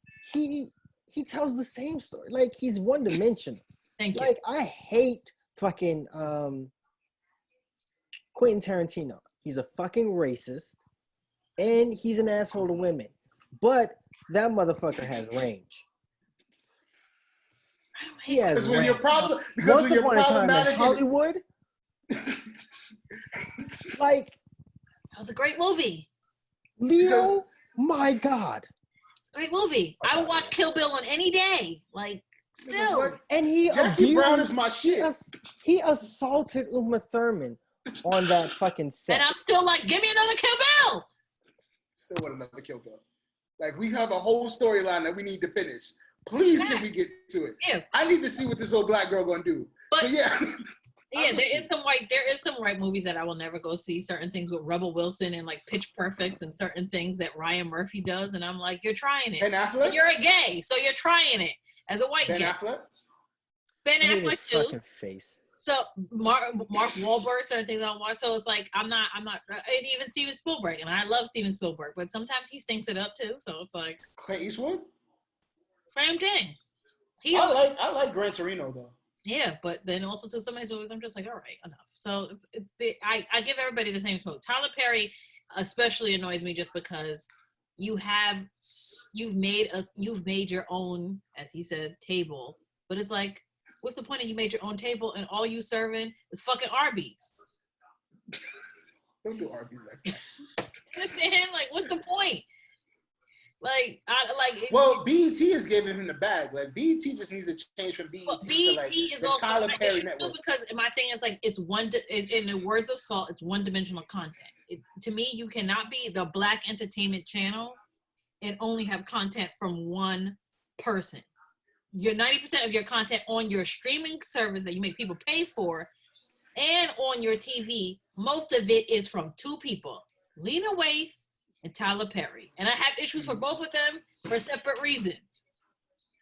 And I feel like you cannot represent all parts of Black community that they are now with just two people on your channel making the content. But we know they wouldn't have, we know Issa Rae wouldn't have given Issa Rae the leverage that she needed to build insecurity. It's not really they don't have diverse content as they used to have in the 2000s. I think that's the whole issue with the channel. The fact is that I don't think BET has the budget to actually deal with any of these showrunners. Like, think about the showrunners that we know.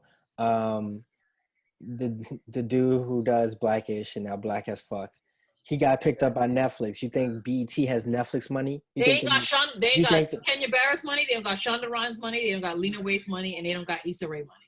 Well, they had a little bit of money for Lena Waithe. That's why. She gave him one show, but it's Larry Wilmore. Like, Larry Wilmore is the one that's kind of got the stable over at HBO, that's able to bring out a lot of these Black effects. But that's the thing. It's like, why does HBO and Showtime have sometimes better Black content than the Black entertainment? Because blame Viacom for not giving BET a better budget. But you know what? Maybe Black people are gonna watch that shit anyway because Black people love to hate BET. I don't think people love BET. Yeah, we do. No. I liked BET in the 2000s because there was plenty of content to watch. If I was 14 and I wanted to watch Shirtless Boys, then I could watch 106 & Park till the cows come home. If I wanted to hear how you treating them now, 20 years later? Has nothing to do with that. There was Teen Summit. There was Midnight Love. There was all the things and video. There was Cedar's World. There was hits from Nightly News. It was Nightly News. It was Viacom doesn't give a shit about any of that stuff. That's why when they but I watched it. I did watch BT more. But they scrapped it. Like, it's all Viacom. But also they scrapped a lot of it when Rob Johnson left. Yeah. Is BET the New York Knicks of media? It is, because how do you get rid of the #1 rated show on the network just because you don't like that they shaking ass? Deborah Lee. There's grown people that stay up at 1 o'clock and want to see booty, and it was the #1 show on the network, and you cut it. Hater. That's why they asked Free for. I mean, not free. Yeah, Free. Wasn't that the whole big thing? Because like she put out a remix, and she was she got like real explicit in that motherfucker, and that's what it was. Remix. 2 days later, AJ is crying on the couch talking about 106 and Park. Has this puritanical attitude. Yo, we need a 30 for 30 on 106 and Park. We need a 30 for 30 on 106 and Park. Forget that Bow Wow. Yeah, but my thing is like I've never liked BT because they got so puritanical about things. Like, you could have people making tasteless jokes about homophobes and whatever on Comic View, but BT and Cut was a bridge too far. Please. Hey, that 50 It's Cent. really what it was. That 50 Cent video, little mama, how you move, that shit was crazy on BET Uncut. That was a moment. How do you get rid of the show? That's just bad business. Yo, Goodman, I saw you wanted to talk about Little Fires Everywhere. I haven't watched it. How is it? All I see is a Kerry Washington meme. I have not watched it either. Dude, y'all need to legitimately watch it. You said that shit last episode. Like, there's other stuff that I'm watching. I'm still trying to finish Harley Quinn. Good. That's one of the greatest cartoons on streaming right now, Harley Quinn. Okay, so relax. So anyway, I think that Kerry Washington and Reese Witherspoon, like, they play they're definitely typecast. Kerry Washington's playing that like mysterious, but mildly aggressive woman. If you push her into a corner, she'll snap at you. And Reese Witherspoon is playing the Karen, and she plays it very like it's them at their highest point. The kids that are in it really bring a lot of depth. It's based on this book by actually by an Asian woman who is really it's not based on a true story. That's something that's really been out there, but it is based on her life in this like it's a liberal town, but they're racist. And that's something that I've like kind of recognized. Like liberal people and conservative people can both be racist as fuck. And just how they navigate this world and how their kids kind of come of age over the course of a year. Well, it's not even a year. Like everything like wows out in like within like 5 to 8 months. And it's a really good fucking show. Like it's a really stressful fucking show too. It's only the first season, right? Yeah, and I really hope there's a second season. 10 or 13 episodes. I think 8. Really? Like not that long. Not that long.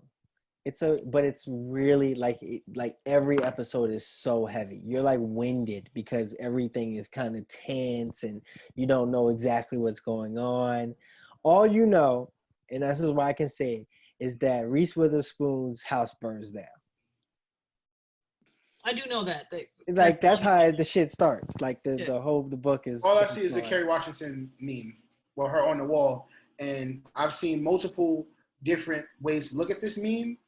All of them have made me uncomfortable, but no one has. I've seen it. It's been from getting up every day, realizing it's the same day, to taking anal for the first time, and I'm like, yo, what?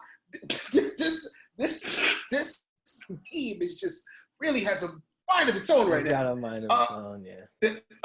Jade, scammer report. There's a lot going on, although everyone's in the house. This is why we have to get Trump out of here because we live in too much of a capitalist society. Because people don't even have their unemployment yet. We ain't even got a second stimmy check yet. And Nike said, I don't care. You are getting releases all goddamn summer. Because there's like 4 this week. But the main thing... First, I ain't get my LeBrons. I want to point that out. I didn't get my LeBrons. Okay, And I hurt. Rob, justice for Rob for the one pair that he didn't get this year. Fam, those LeBrons I wanted so bad, and they're $500. Just Robert, because he didn't get the LeBron Lakers. The Lakers LeBron. The media day LeBron. The media day LeBron. 7s. The main thing everybody is beat for this week, which I don't know who's getting it because it doesn't seem like a lot of people are going to have this sneaker, is the Nike SB Chunky Dunky. I love the concept of the Chunky Dunky, the Ben & Jerry's concept of this new SB Dunk. But if this came out in 2008, I would have fought the loop for it. But me, as a 30-something, I don't want to wear these sneakers. For free, yes. For fighting the kids and the bots and raffles, I don't care. But those are releasing this week. Only a few shops. They're just starting to put out that some of the shops doing it. Most of them are releasing them through raffle. The sneaker does not come in the Ben & Jerry's box. I think it's been confused now because people see that friends and family, people who skate for Nike SB are getting the actual Ben & Jerry's pint container, and the sneakers are in with it. the ice cream. Which is huge because they have their own flavor ice cream. They have their own flavor ice cream, and the SB riders are getting the sneakers in the special Ben & Jerry's packaging, a Nike SB Ben & Jerry's packaging, and then it comes with a couple of pints of Ben & Jerry's. But the regular people and the bots are not getting that fucking packaging. We're getting the regular punk-ass, ugly new SB stripe box, and that's it. It's $100. Good luck. Wait, the We Are For Everybody box, because low-key, like, a lot of people hate that SB box. I hate that XB box. As a gay and as a street head, I hate that goddamn box, that new stripe SB box. It's a terrible box. The next thing that's coming out is in Dunks is the Nike Brazils. I know digital is going to try to go up for those two because all clout matters, but it's looking kind of scary out there lately with these Nike releases. They've been coming and going. Now they've seen that they have so many pairs of royal blues highs, But royal blue toes, royal toes. But I don't know why everything else is in such limited. But it's really, really about ones and SBs right now. So those are coming out too. Like I think tomorrow, literally. So The good luck. 21st. It's the 21st. It's Friday. Okay, so Friday. But good luck. The North Face collection, the second collection. I realized these North Face collections. I remember Supreme used to just do one North Face collection a season, but now they're doing two. Who knows that they may even be three. But this new one is hard. Like that bag is mean. The cargo jackets. You know, Rob is part of Bag Boys, so like he needs a new tote. But you know you don't really carry that tote because it just is probably way heavy. It's clearly for the stunt because it doesn't look functional. You clearly have just another fitted in it because I don't see you putting anything that the bag is actually made for to put in it. Exactly. Why can't I put another fitted in it? Because this is you. You would have another hat in it just because. So do you. You keep hats with you all times. Yeah, but like I also would use the bag for its intended purposes. You would just have it with just a fitted in it and like a phone charger. Like just don't have and a brush. Put it in the other pockets that are in the jacket. And a brush. Yeah. But unnecessary. You don't need it now. But the jackets and stuff are all coming out. The cargo pants, the hats, the t-shirts that are also with the collection, those are all dropping Thursday. For the people who care about fits, Levi's 501 Day is coming, and they have a bunch of things that look kind of fire that are coming out. They have the collab with golf. I like it because it kind of looks like a Damien Hirst, if you know your art. So it does look like Damien Hirst. The golf wing white polka dot set is coming out on 501 Day. Then also Beams is coming out with a split jacket, a dark denim and a regular denim jacket. They are literally two separate jackets, but they literally have fused them together. Even the labels are split. Like the regular Levi's label is split like the jacket. So they fused everything together to fit to make one jacket. It was really fucking cool. So 501 Day is having a lot of things. They're doing a lot of online digital content for it. I think that is it. Oh, and then the Jordan. Part of the Jordan, the first one of the Jordan Metallic pack, which is a fire pack, contrary to what digital believes. The purples are coming out this weekend. Or this week, actually, like Friday. So the purple Saturday, metallic. Yeah, Saturday or Friday. Oh, yeah. Because the Flints are the 30th. The Flints are the 30th. The metallic 4s are Saturday. Yeah. So metallic 4s, the purples are coming out Saturday. So it's really, Nike's gonna stay on their head. My birthday is coming up soon, so if anybody wants to give me a birthday gift, you can give me those red and white Nike Dunk Lows. The St. John's, right? Yes, because I had the highs back when they came out 04, 05. So I would like. Are you gonna do a comparison video? I'm not doing anything if you're not doing a comparison video. If you're not gonna show both. I don't care to be an elite sneaker person, but that is your path. But so whatever. Stop making me. The funny thing about that metallic pack is they're releasing them globally, like the first pairs. So only certain countries are getting certain colors. That's cool. I mean, also too, I wanted to mention that because the country has a deep-seated homophobic vibe. We have canceled Pride, so the gays are pissed anyway, but that's just whatever. That a lot of Pride stuff, a lot of companies are still continuing with their Pride content and Pride products, so there is still, they have a whole pack coming out with Reebok of like Furies, the workouts, things like that are all for Pride Month and Pride visibility. There is Apple. Apple is coming with a whole new bands and faces for the Apple Watches. They have Nike Sport ones that's fire. The Nike Sport Pride watch is actually kind of fire because it literally, if you just wanted the color pack, the Nike bands are fire. They're coming out with for Pride, and they're coming out with a bunch of stripe ones and things for Pride. And I think Adidas is coming out with some Pride stuff as well. So yeah, some companies is still continuing with their Pride product, but that's really it for this camera alert. Digital is still probably gonna try to get these chunky dunkies or 4s or. I don't think I want them. I mean, I know I'm wearing a tie-dye T-shirt now, and I look like a Ben & Jerry's employee, but I feel like you low-key would want them if you knew it wasn't hard to get. There's certain shoes that I feel like just don't exist. The Chunky Dunky is going to be one of them. It's just going to be one of those shoes that that you see, but you're never gonna see anyone ever wear it because I don't think anybody will have enough confidence to wear it, and they'll be too concerned about the resale value. I mean, the shoe is not out now, and it's $1,800. I wish Chili Duckies came out with the actual packaging. I think Nike sometimes, if I get that they're only $100, but honestly, Nike, how much is packaging? You guys don't make better packaging. Certain sneakers, for you to create a whole Ben & Jerry's and to get the licensing, it should have come in the pint packaging that you gave for friends and family.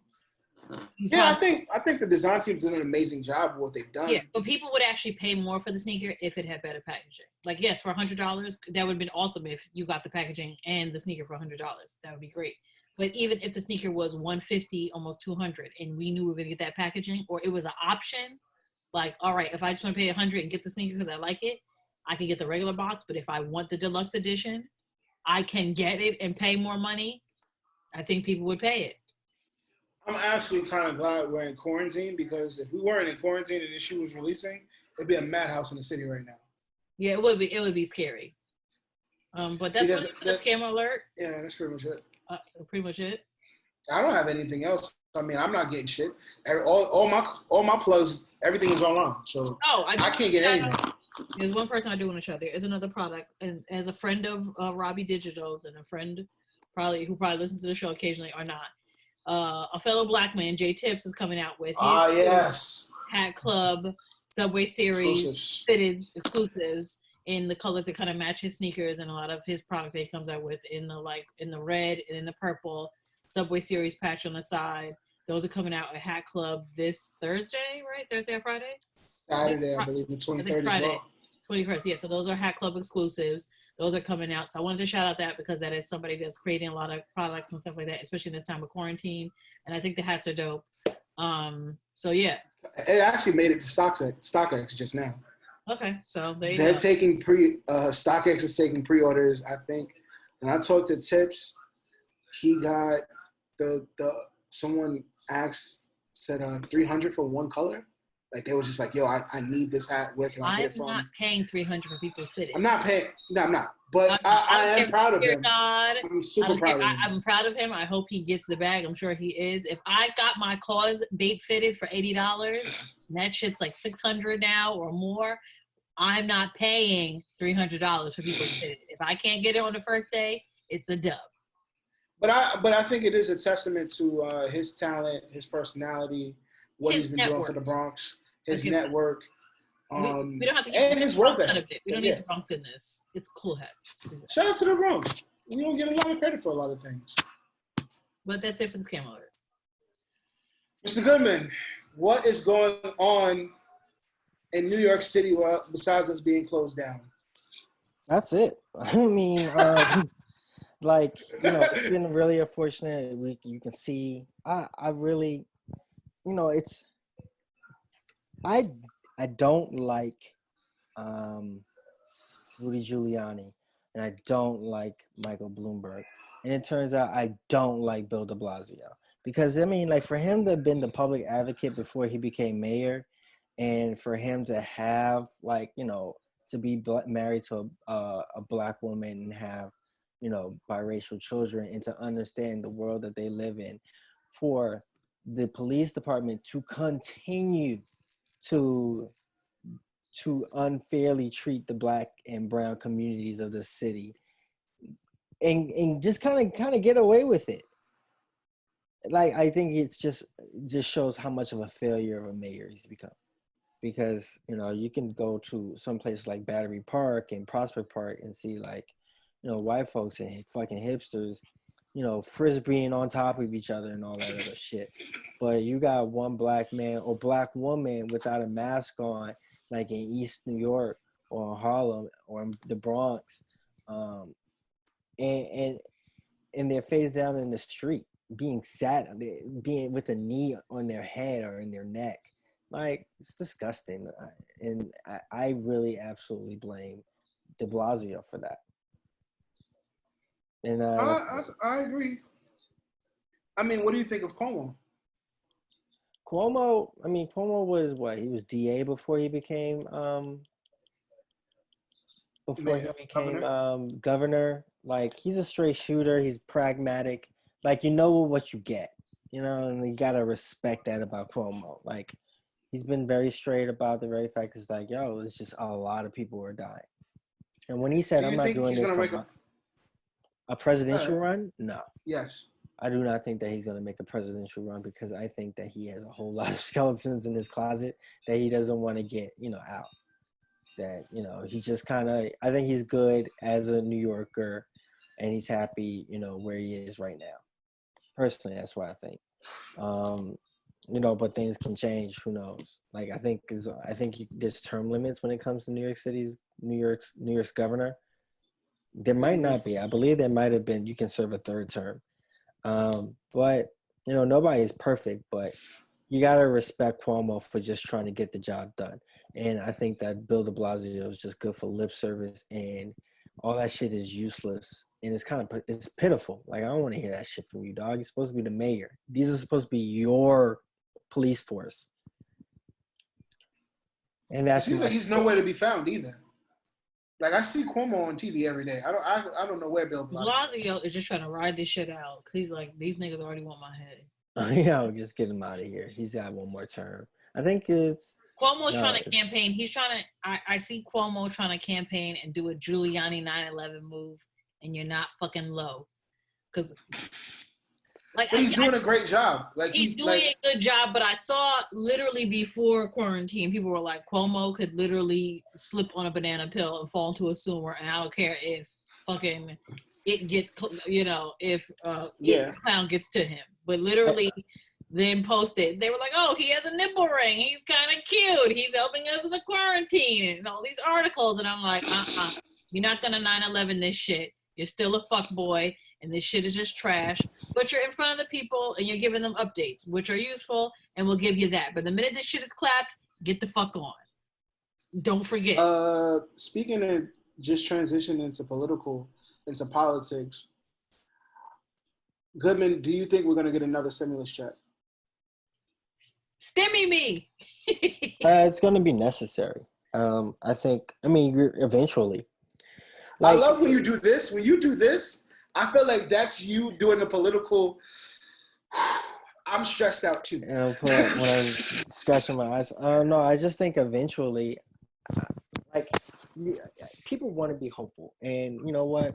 They want to believe in, you know, they want to believe in the grace of God. They want to believe in American exceptionalism or the medical fields. But I think, like, we really, like, if you look at humanity's relationship with infectious diseases, like, our society is not built to combat them. You know, it's, you know, we're used to killing each other. You know, we're used to killing things that we can see. You know, we're not used to, like, the idea of something that you can't see killing people. And I mean, it's surreal because we're not around each other. But when you start speaking to people, and when you know people who are dying from this shit, like, yeah, it starts to affect you. So I think that eventually, you know, maybe we'll open up. And then everything could potentially get worse. And so at some point, yeah, like, our fucking economy will suffer. People will start suffering. Like, this shit is going to be huge. You know how like really old people that came up in the Great Depression, like they real, like, tight with their money because they know what it is to not have any and they have to like extend, like, a ham sandwich for an entire week. Like, in like 40, 50, 60 years, people are going to be looking at us like, damn, them motherfuckers always got some Purell on them. Bro, we're going to talk about 2020 with our kids, like, yo, they pop smoke, shit went fucking left. They clap like it's gonna be wicked. We're gonna talk about it like 9/11. Kobe was the greatest, and he died. 2019 was lit in a fucking clap. Kobe, Pop Smoke, they got Andre Harrell, and then they fucking gave us Corona. Like, we're going, like, it's gonna go in, and they like, and Trump is president. Trump is president, and they closed Barney's. Like, I know I'm gonna drag it. Like. And they barely gave us stimulus checks. Like, literally, kids the are already fucking money didn't last. like We almost died. Starting to make things about like their jokes about the stimulus packages. People calling themselves Stimmy Turner, like Stimmy Turner. Like you're getting crazy. Stimmy Turner. Yeah, it's we're really trying to figure out because like it's a crazy experience, and like that's why I'm like, yo, I get it that people are looking for escapes. And people are, looking for ways to just kind of like get their mind off of things. But honestly, like we're all in, you have a right to like cope in however you need to cope, because this is some fucking like once in a lifetime shit that we're dealing with. Or maybe it's the new normal. Like viruses like this can appear, like shit like this, and we're just not equipped to handle it. Like, yo, mad people, we don't really think about the fact, but like what, 8,000 people died during that SARS outbreak during Obama's time? Like mad people died, and like even more mad people are dying right now. Like even more mad people. But like it's like we're in this together. Like we're all in this together. Even if you want to be a bold motherfucker and be like, well, I don't give a shit. I'm gonna be out here. I'm a picnic and I'm gonna go to the beach and frolic and shit. Like you're doing that with a level of rebelliousness against what's going on. You're still trying to cope. I wanna piggyback on something that you said with we're all being in this together. Have you looked at Jerusalem? Have you looked at Palestine and the Jews and the Israels and how Israel's moving? Like everyone's like, we're all dying. This whole religion thing, we're gonna have to put this on pause. Because we really need to figure this out because no one can fight if everyone's dying. And I thought that was huge, that no one was talking about that. Nobody's talking about it because everybody is suffering everywhere. But I will say, if there is a zombie apocalypse, I'm taking my ass to Jerusalem, just like in World War Z. Because them Jews over there know what the fuck they're talking about. I don't give a shit about none of this. I don't give a shit about none of this geopolitical, ethno-religious shit. Niggas just gotta survive.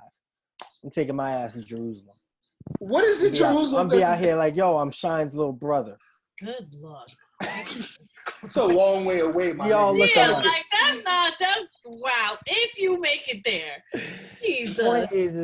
Speaking of that, did you see Homeboy on the news that was at sea for 3 months and came back and saw that the world was different? He had went on a trip. He had went on retirement, got his boat, and was like, yeah, man, I really want to do this. And he just went. And the only thing he was getting from his wife was emails about what was going on in the world. And then he came back. And he was just like, they got off the boat. And he was like, oh, my God. And he went to go touch everybody. He was like, hey, say what? Nah, relax. Yo, like, but he's been in quarantine. I need the South to be safe because I'm seeing too many block parties. I'm seeing too many shootouts at parks. Yeah, somebody got shot over here. Yeah. Yeah. Also, too, in the news that wasn't talked about is that 2 people died at Carl Crawford's house because he had a barbecue and 2 people drowned in his pool. Again? Wait. They drowned in his pool? Yes, a child and the mother. And I'm like, how about we don't have kickbacks in a quarantine? And I just need niggas in the hood to stay home because I'm seeing too many people. They're not doing block parties, Jade, just because you. No, in Florida, they are doing block parties. That's what I'm saying. I had to report the hood news. The hood news is everyone's piling up in cars and going to Miami to party. Because they're like, well, I can't party in New York. Or they're going to Atlanta because they're seeing it open. Yeah. And I need people to I don't understand how people in New York are getting popped if you're in your quarantine. That technically means you should be safe. And also, too, I'm seeing, I read a bunch of stuff in Atlanta, all kind of shootings and stuff happening, fights in the park. And I'm just like, if you're going to come outside, wear your mask and, relax. Just enjoy the fresh air. Why is it got to be, we bringing the smoke back from 2018? Chill out. Domestic violence is up too. Yeah. Domestic violence is up 30% in New York City. Yeah, and they saying that they can't see if there's any child abuse going on because the kids aren't in school. I think this is the society that we live in. It's cracking. Yeah. And I'm, again, I'm not gonna knock anybody that's just trying to cope however they can with this, but as a podcast, I just want to bring it up and talk about it because there's mad shit that we can't even talk about or do, or related to the podcast because everything's shut down. There's not as much music coming out. The way we listen to music is different because everything is shut down. Nigga, we would have been way bigger than what we are if we would have known we could have did this from home. If you really want to, you want to keep it, nigga, we started podcasting in 2016. If we would have known we could just do this from home, literally, fam, come on now. And have video now, seamless video. Shout out to Zoom. This is how it works. Zoom is like $300 million in stock shares now. The niggas is booming. They don't know what to do with all this money. It's we want to get through. We want to get race to be normal so bad, but it's we're doing everything. And I'm saying we because we're a society. We're all in this together, and we are doing things to extend this. You want to open up the economy, right? Stay fucking home. Encourage your fucking congressman to find whatever resource that they can to buy tests, so that way we have an idea of what's going on. Or just stay the fuck home, we can't do any of it. We won't do any of it. Refuse. So it's we're in this. This is where we are. Well, now that we're together, let's get to the moment that we've been waiting for and what we really came to podcast, Insecure. This is what we really come together every 2 weeks for. And shout out to the listeners. If you didn't know, we are bi-weekly now again because there's nothing to talk about in a week's time. We will see you in 2 weeks. I don't know. I don't want to keep crying on Zoom calls about wanting to go outside and be a thought. I'm not doing it. So this is where we're at, and this is what we're doing. Insecure. First of all, I'm saying this is all Issa's fault. This is all Issa's fault. What? It worked out great because terrible hot takes this week, bro. We were able to watch both episodes, to watch the block party and the aftermath. Mm-hmm. And I can't blame Issa for doing what she had to do to see the success of the show. I can understand Molly being upset. I don't understand her being that fucking upset. That's ridiculous. But Issa had to do what she had to fucking do for her event, and Molly has been very disappointing. How to be different than Saul's point? How, Rob, do you in some way in your cockamamie mind think that this is Issa's fault in any way? I don't think Issa should have reached out. I feel like she manipulated Nate in a sense to speak to Andrew. Oh my God. Are you serious? Well, we literally saw at the beginning of the last episode. And Nate said that he was willing to do it. Because it's nothing to ask his roommate. Yo, can you put... And his boy... They literally, because everybody was saying that, they put that in the first few minutes of the episode to say, Issa, talk to him. Hey, I want to apologize for putting you in the middle of this. Hey, it was no problem. You seem stressed. I wanted to help. A true fucking friend. And it's not a big deal. And that's the thing with when it comes to... And even Intro said, dudes, it was nothing. I'm going to give you shit. If you my mans, you piss me off about some shit. And you my mans, you my guy. And you come to me because you need some help and I'm mad at you. I'm going to give you shit. But I'm going to help. What the fuck was Molly on? If you're really need the help. What kind of life lesson do you think you're teaching your grown-ass best friend about not helping her? Dude, obviously a fucking one of the biggest experiences of her life. This is also the shade of it. Because I like that because I'm so glad we waited long to talk about this. In the time between the block party episode and the episode that we just saw this past Sunday of the aftermath of Issa and Molly going on their own separate paths, or mostly Issa. The episode was really just about Issa going in her own different way without the friends and really kind of just figuring out her head. That in the beginning of this season, when Issa is in opening ceremony with Molly talking about the block party, Molly's like, oh, you're doing your thing. You need help with it.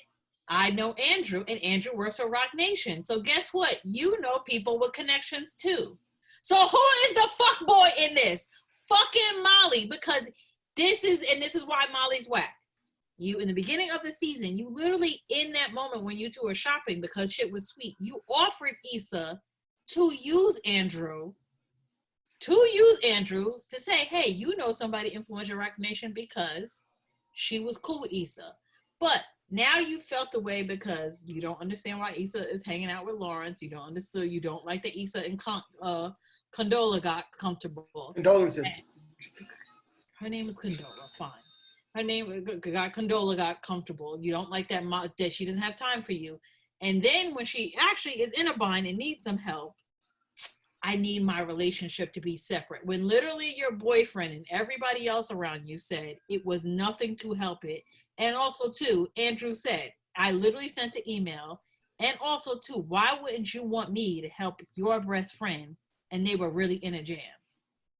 Molly is completely and 150% wrong in this whole thing, period. Issa is not a user. When Issa was in between jobs, she was not begging Molly to find her a job and this like that. Issa was catching wreck from her friends without asking her friends to stay on her couch by staying on her ex-nigga's couch and still catching wreck from her homegirls. When Issa could have easily just said, you know what, I'm tired of you hoes talking about me like I'm a whack bitch and a hoe because I'm sleeping on Daniel's couch and I'm just going to suck it up and stay with one of you hoes. And she didn't even do that. So in what way has Issa at all been a user in this past season and a half, these 2 seasons, when she's literally needed to do something and did it? Because if Issa hadn't pulled that trigger, talked to Nathan, if Nathan just happened to ask, who would have been the first person to be like, see, girl, like, you just bit off more than you could chew. I know you wanted to do this block party and it seemed real nice, but look what happened, girl. You couldn't even get Vince Staples and Schoolboy Q. You just need to go back and get a corporate job and stop this stuff. Who would have said it? I don't think Molly would have said that shit. Kelly, and Tiffany would have said that to Issa if she hadn't finished it. Tiffany would have. And Molly would have said that shit. She would have said that shit. It's been a running theme for, I think, especially last season, or maybe like the season before last. But usually, like Molly is not nice to Issa, or in the experiences that they have. Like, it really seems like Molly has a problem with Issa growing and maturing as a person. And so it's weird for me to see Molly talking about, Issa having to come up and, putting her down for that. But then when Issa's taking that initiative, now she's jealous because, oh, we ain't spending the time anymore and this and that. And it don't feel right. It's like you want her to kind of always need you, but then you ridicule her. But then you ridicule her for needing you. It's messy. It's messy. It feels dirty. On it. How do you feel about the girls using her in this episode as a scavenger hunt piece? Oh, that shit was terrible. Terrible. The funny thing is that when I first went to LA in October, I saw them filming the scene when Issa is having the imagination scene of her busting the girl on the head with the picture. They were filming it in the neighborhood that I was staying in the Arts District in LA. But I totally thought the girls were terrible, but I thought that these were all lessons that Issa has to learn. That Issa has to kind of stand on her own 2 feet. She can't just also compensate for overcompensate by helping that pregnant woman, by driving that annoying ass old man, crotchety old man around, and just dealing with those girls. One thing outside point is that I think that Kyla Pratt should be on some kind of show because she's too good of an actress to not be on any major show right now. So I'm glad they just brought Kyla Pratt back, like, and had her as a character on the show. But I was just like, yeah, you don't need to do this. You need to either find some friends that fuck with you, but don't be just hanging out with these random bitches. So Condola's not it. I don't think Condola deserves anything besides Issa to just chug her a deuce. Condola, she was whack. Because she was whack for it because you had no problem with me when you were dating my ex and everything was cool. But suddenly when me and my ex are not talking and you're not with him, then we're not cool. And we're supposed to be working this block party together and you dip for like 3 weeks. No, girl, we're not fucking cool. Goodbye. You're lame because you got caught up in feelings over some dick and then you dipped and left me with all the shit to do in my hand, and then you still show up. Like, hey, girl. No. Good. Stay where you at. Have you had friendships you've outgrew? Yeah. Completely. And I think that's 100% okay. Friendships that have outgrown me. Life goes on. Yeah. Truth. In both ways. I agree. I think that's okay. I think that we as humans, we get so caught up in sentimentality that we don't realize when sometimes we need to cut things loose. I'm terrible with that. We're so caught up in the set, like, well, I've known them for 10 years and they saw me when I was down bad and, oh, they used to run with me in the streets. And sometimes as you grow up, those people can't come with you and you need to learn how to cut them or they learn how to cut you off if they don't feel like you're a part of their journey. But we get so caught up on sentiment that we keep sometimes toxic things carrying on. But I would also say that people are also very transactional about a lot of their friendships. It's like, yo, like you're providing something and you're receiving something. So if you feel like you're providing more than you're receiving, like it's a problem. Maybe there's ebbs and flows, or maybe it's not a big fucking deal. Like I could understand that, like some people, you know, some people, you're just all different, you know, and like maybe if you just let people be who they are and not what you expect them to be, like you'd be okay. Y'all two would be okay as well. I think shout out to Kelly and our guest Tiffany too, because they really want them to salvage this friendship. I don't know if it's salvageable, especially the way Molly was bucking up on Issa, like you were gonna fight. We can have a disagreement all you want, or agree to disagree. Once we are friends and we ain't never put no hands to each other, and you gonna square up with me, yeah, I don't know if we ever gonna be cool again. How do we feel about Issa going to her mom? I think everybody has going to her mom, dude. It's her mom. I'm surprised. No, I'm just saying like we've quicker. That's what I'm saying. We've never seen that before. Yeah, so I thought that was. And that's why it was a surprise. Like everybody was surprised. I mean, like I guess she doesn't have a very good. Maybe she did. Like that's the nature of their relationship. Where, because I mean, like Issa's been through some shit. Like Issa's been homeless, but she ain't never gone back home. You know, so. I'm still don't understand how Rob thinks that Issa is the bad one here, but someone has to be devil's advocate. For the same reason why he thinks Nelly won that versus battle. Nelly won. No, nobody cares. Nobody believes you in either of these arguments. Well, it is what it is. Guys, you already know what it is. It is public service announcement. It is never a safe space. Shout out to Saul for having some great points because we needed somebody to have some sense here because you clearly... If you cut me off trying to do the ending one more time.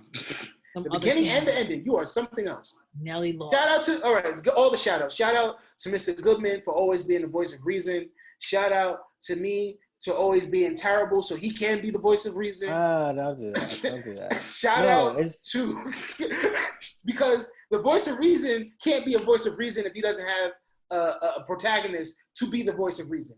Protagonist? He used the protagonist. Or antagonist. You heard that word, Paul? Antagonist. Look, dog. You just need the conversation, which is great. Shout out to everybody who listens to our show, our YouTube listeners. Shout out to our longtime listeners, as well as people who have been referred to the show through friends. We greatly appreciate you guys. We will be back in the next 2 weeks. So you'll have video content and you'll have the actual episode. This is Or public find service us on Twitter in announcement. between. Different T-shirt, same brand. Shout out to Jockey. Y'all are very comfortable. Wow. Yo, can you talk about this Craig David hat you got too? Like, can you fill me in? I was gonna put I won. This is a gift from my girlfriend because I've always wanted one of the hipster beanies, and two, I wasn't gonna wear my fucking do-rag while I was recording, and I need to put my hair into something to I keep do it. need a silky now with these new braids. So if y'all know a good silky, I would like some cool prints. I will be doing an episode. So I do need some silkies. But I mean, like, I think that is still kind of okay compared to you with a fitted and the sticker on. Yeah, that's a fact. It's your big fucking age. The sticker, I mean, Like, nobody knows that it's a fucking new era fitted. Telling you, Sorry. everybody says the You're sticker grown. off. They literally Okay. put out a thing that said the Yankee hat rules, and this nigga went against the main rule. Take the sticker off. It's not on the top of the fitted. It doesn't matter if it's on the top. Gross, Take the sticker off. Anyway, yo, it's public service announcement. Never say your face. You want to do it for the culture. Childish. Never do it for the fucking industry. We out. Bang, bang. The fuck is you talking about? You niggas are terrible. Later. Rob, everybody has said this now. Even niggas who swore by old hat rules. Okay. The sticker gotta go. Later. I gotta get something to eat. I'll talk to you Yeah. guys. Later, folks.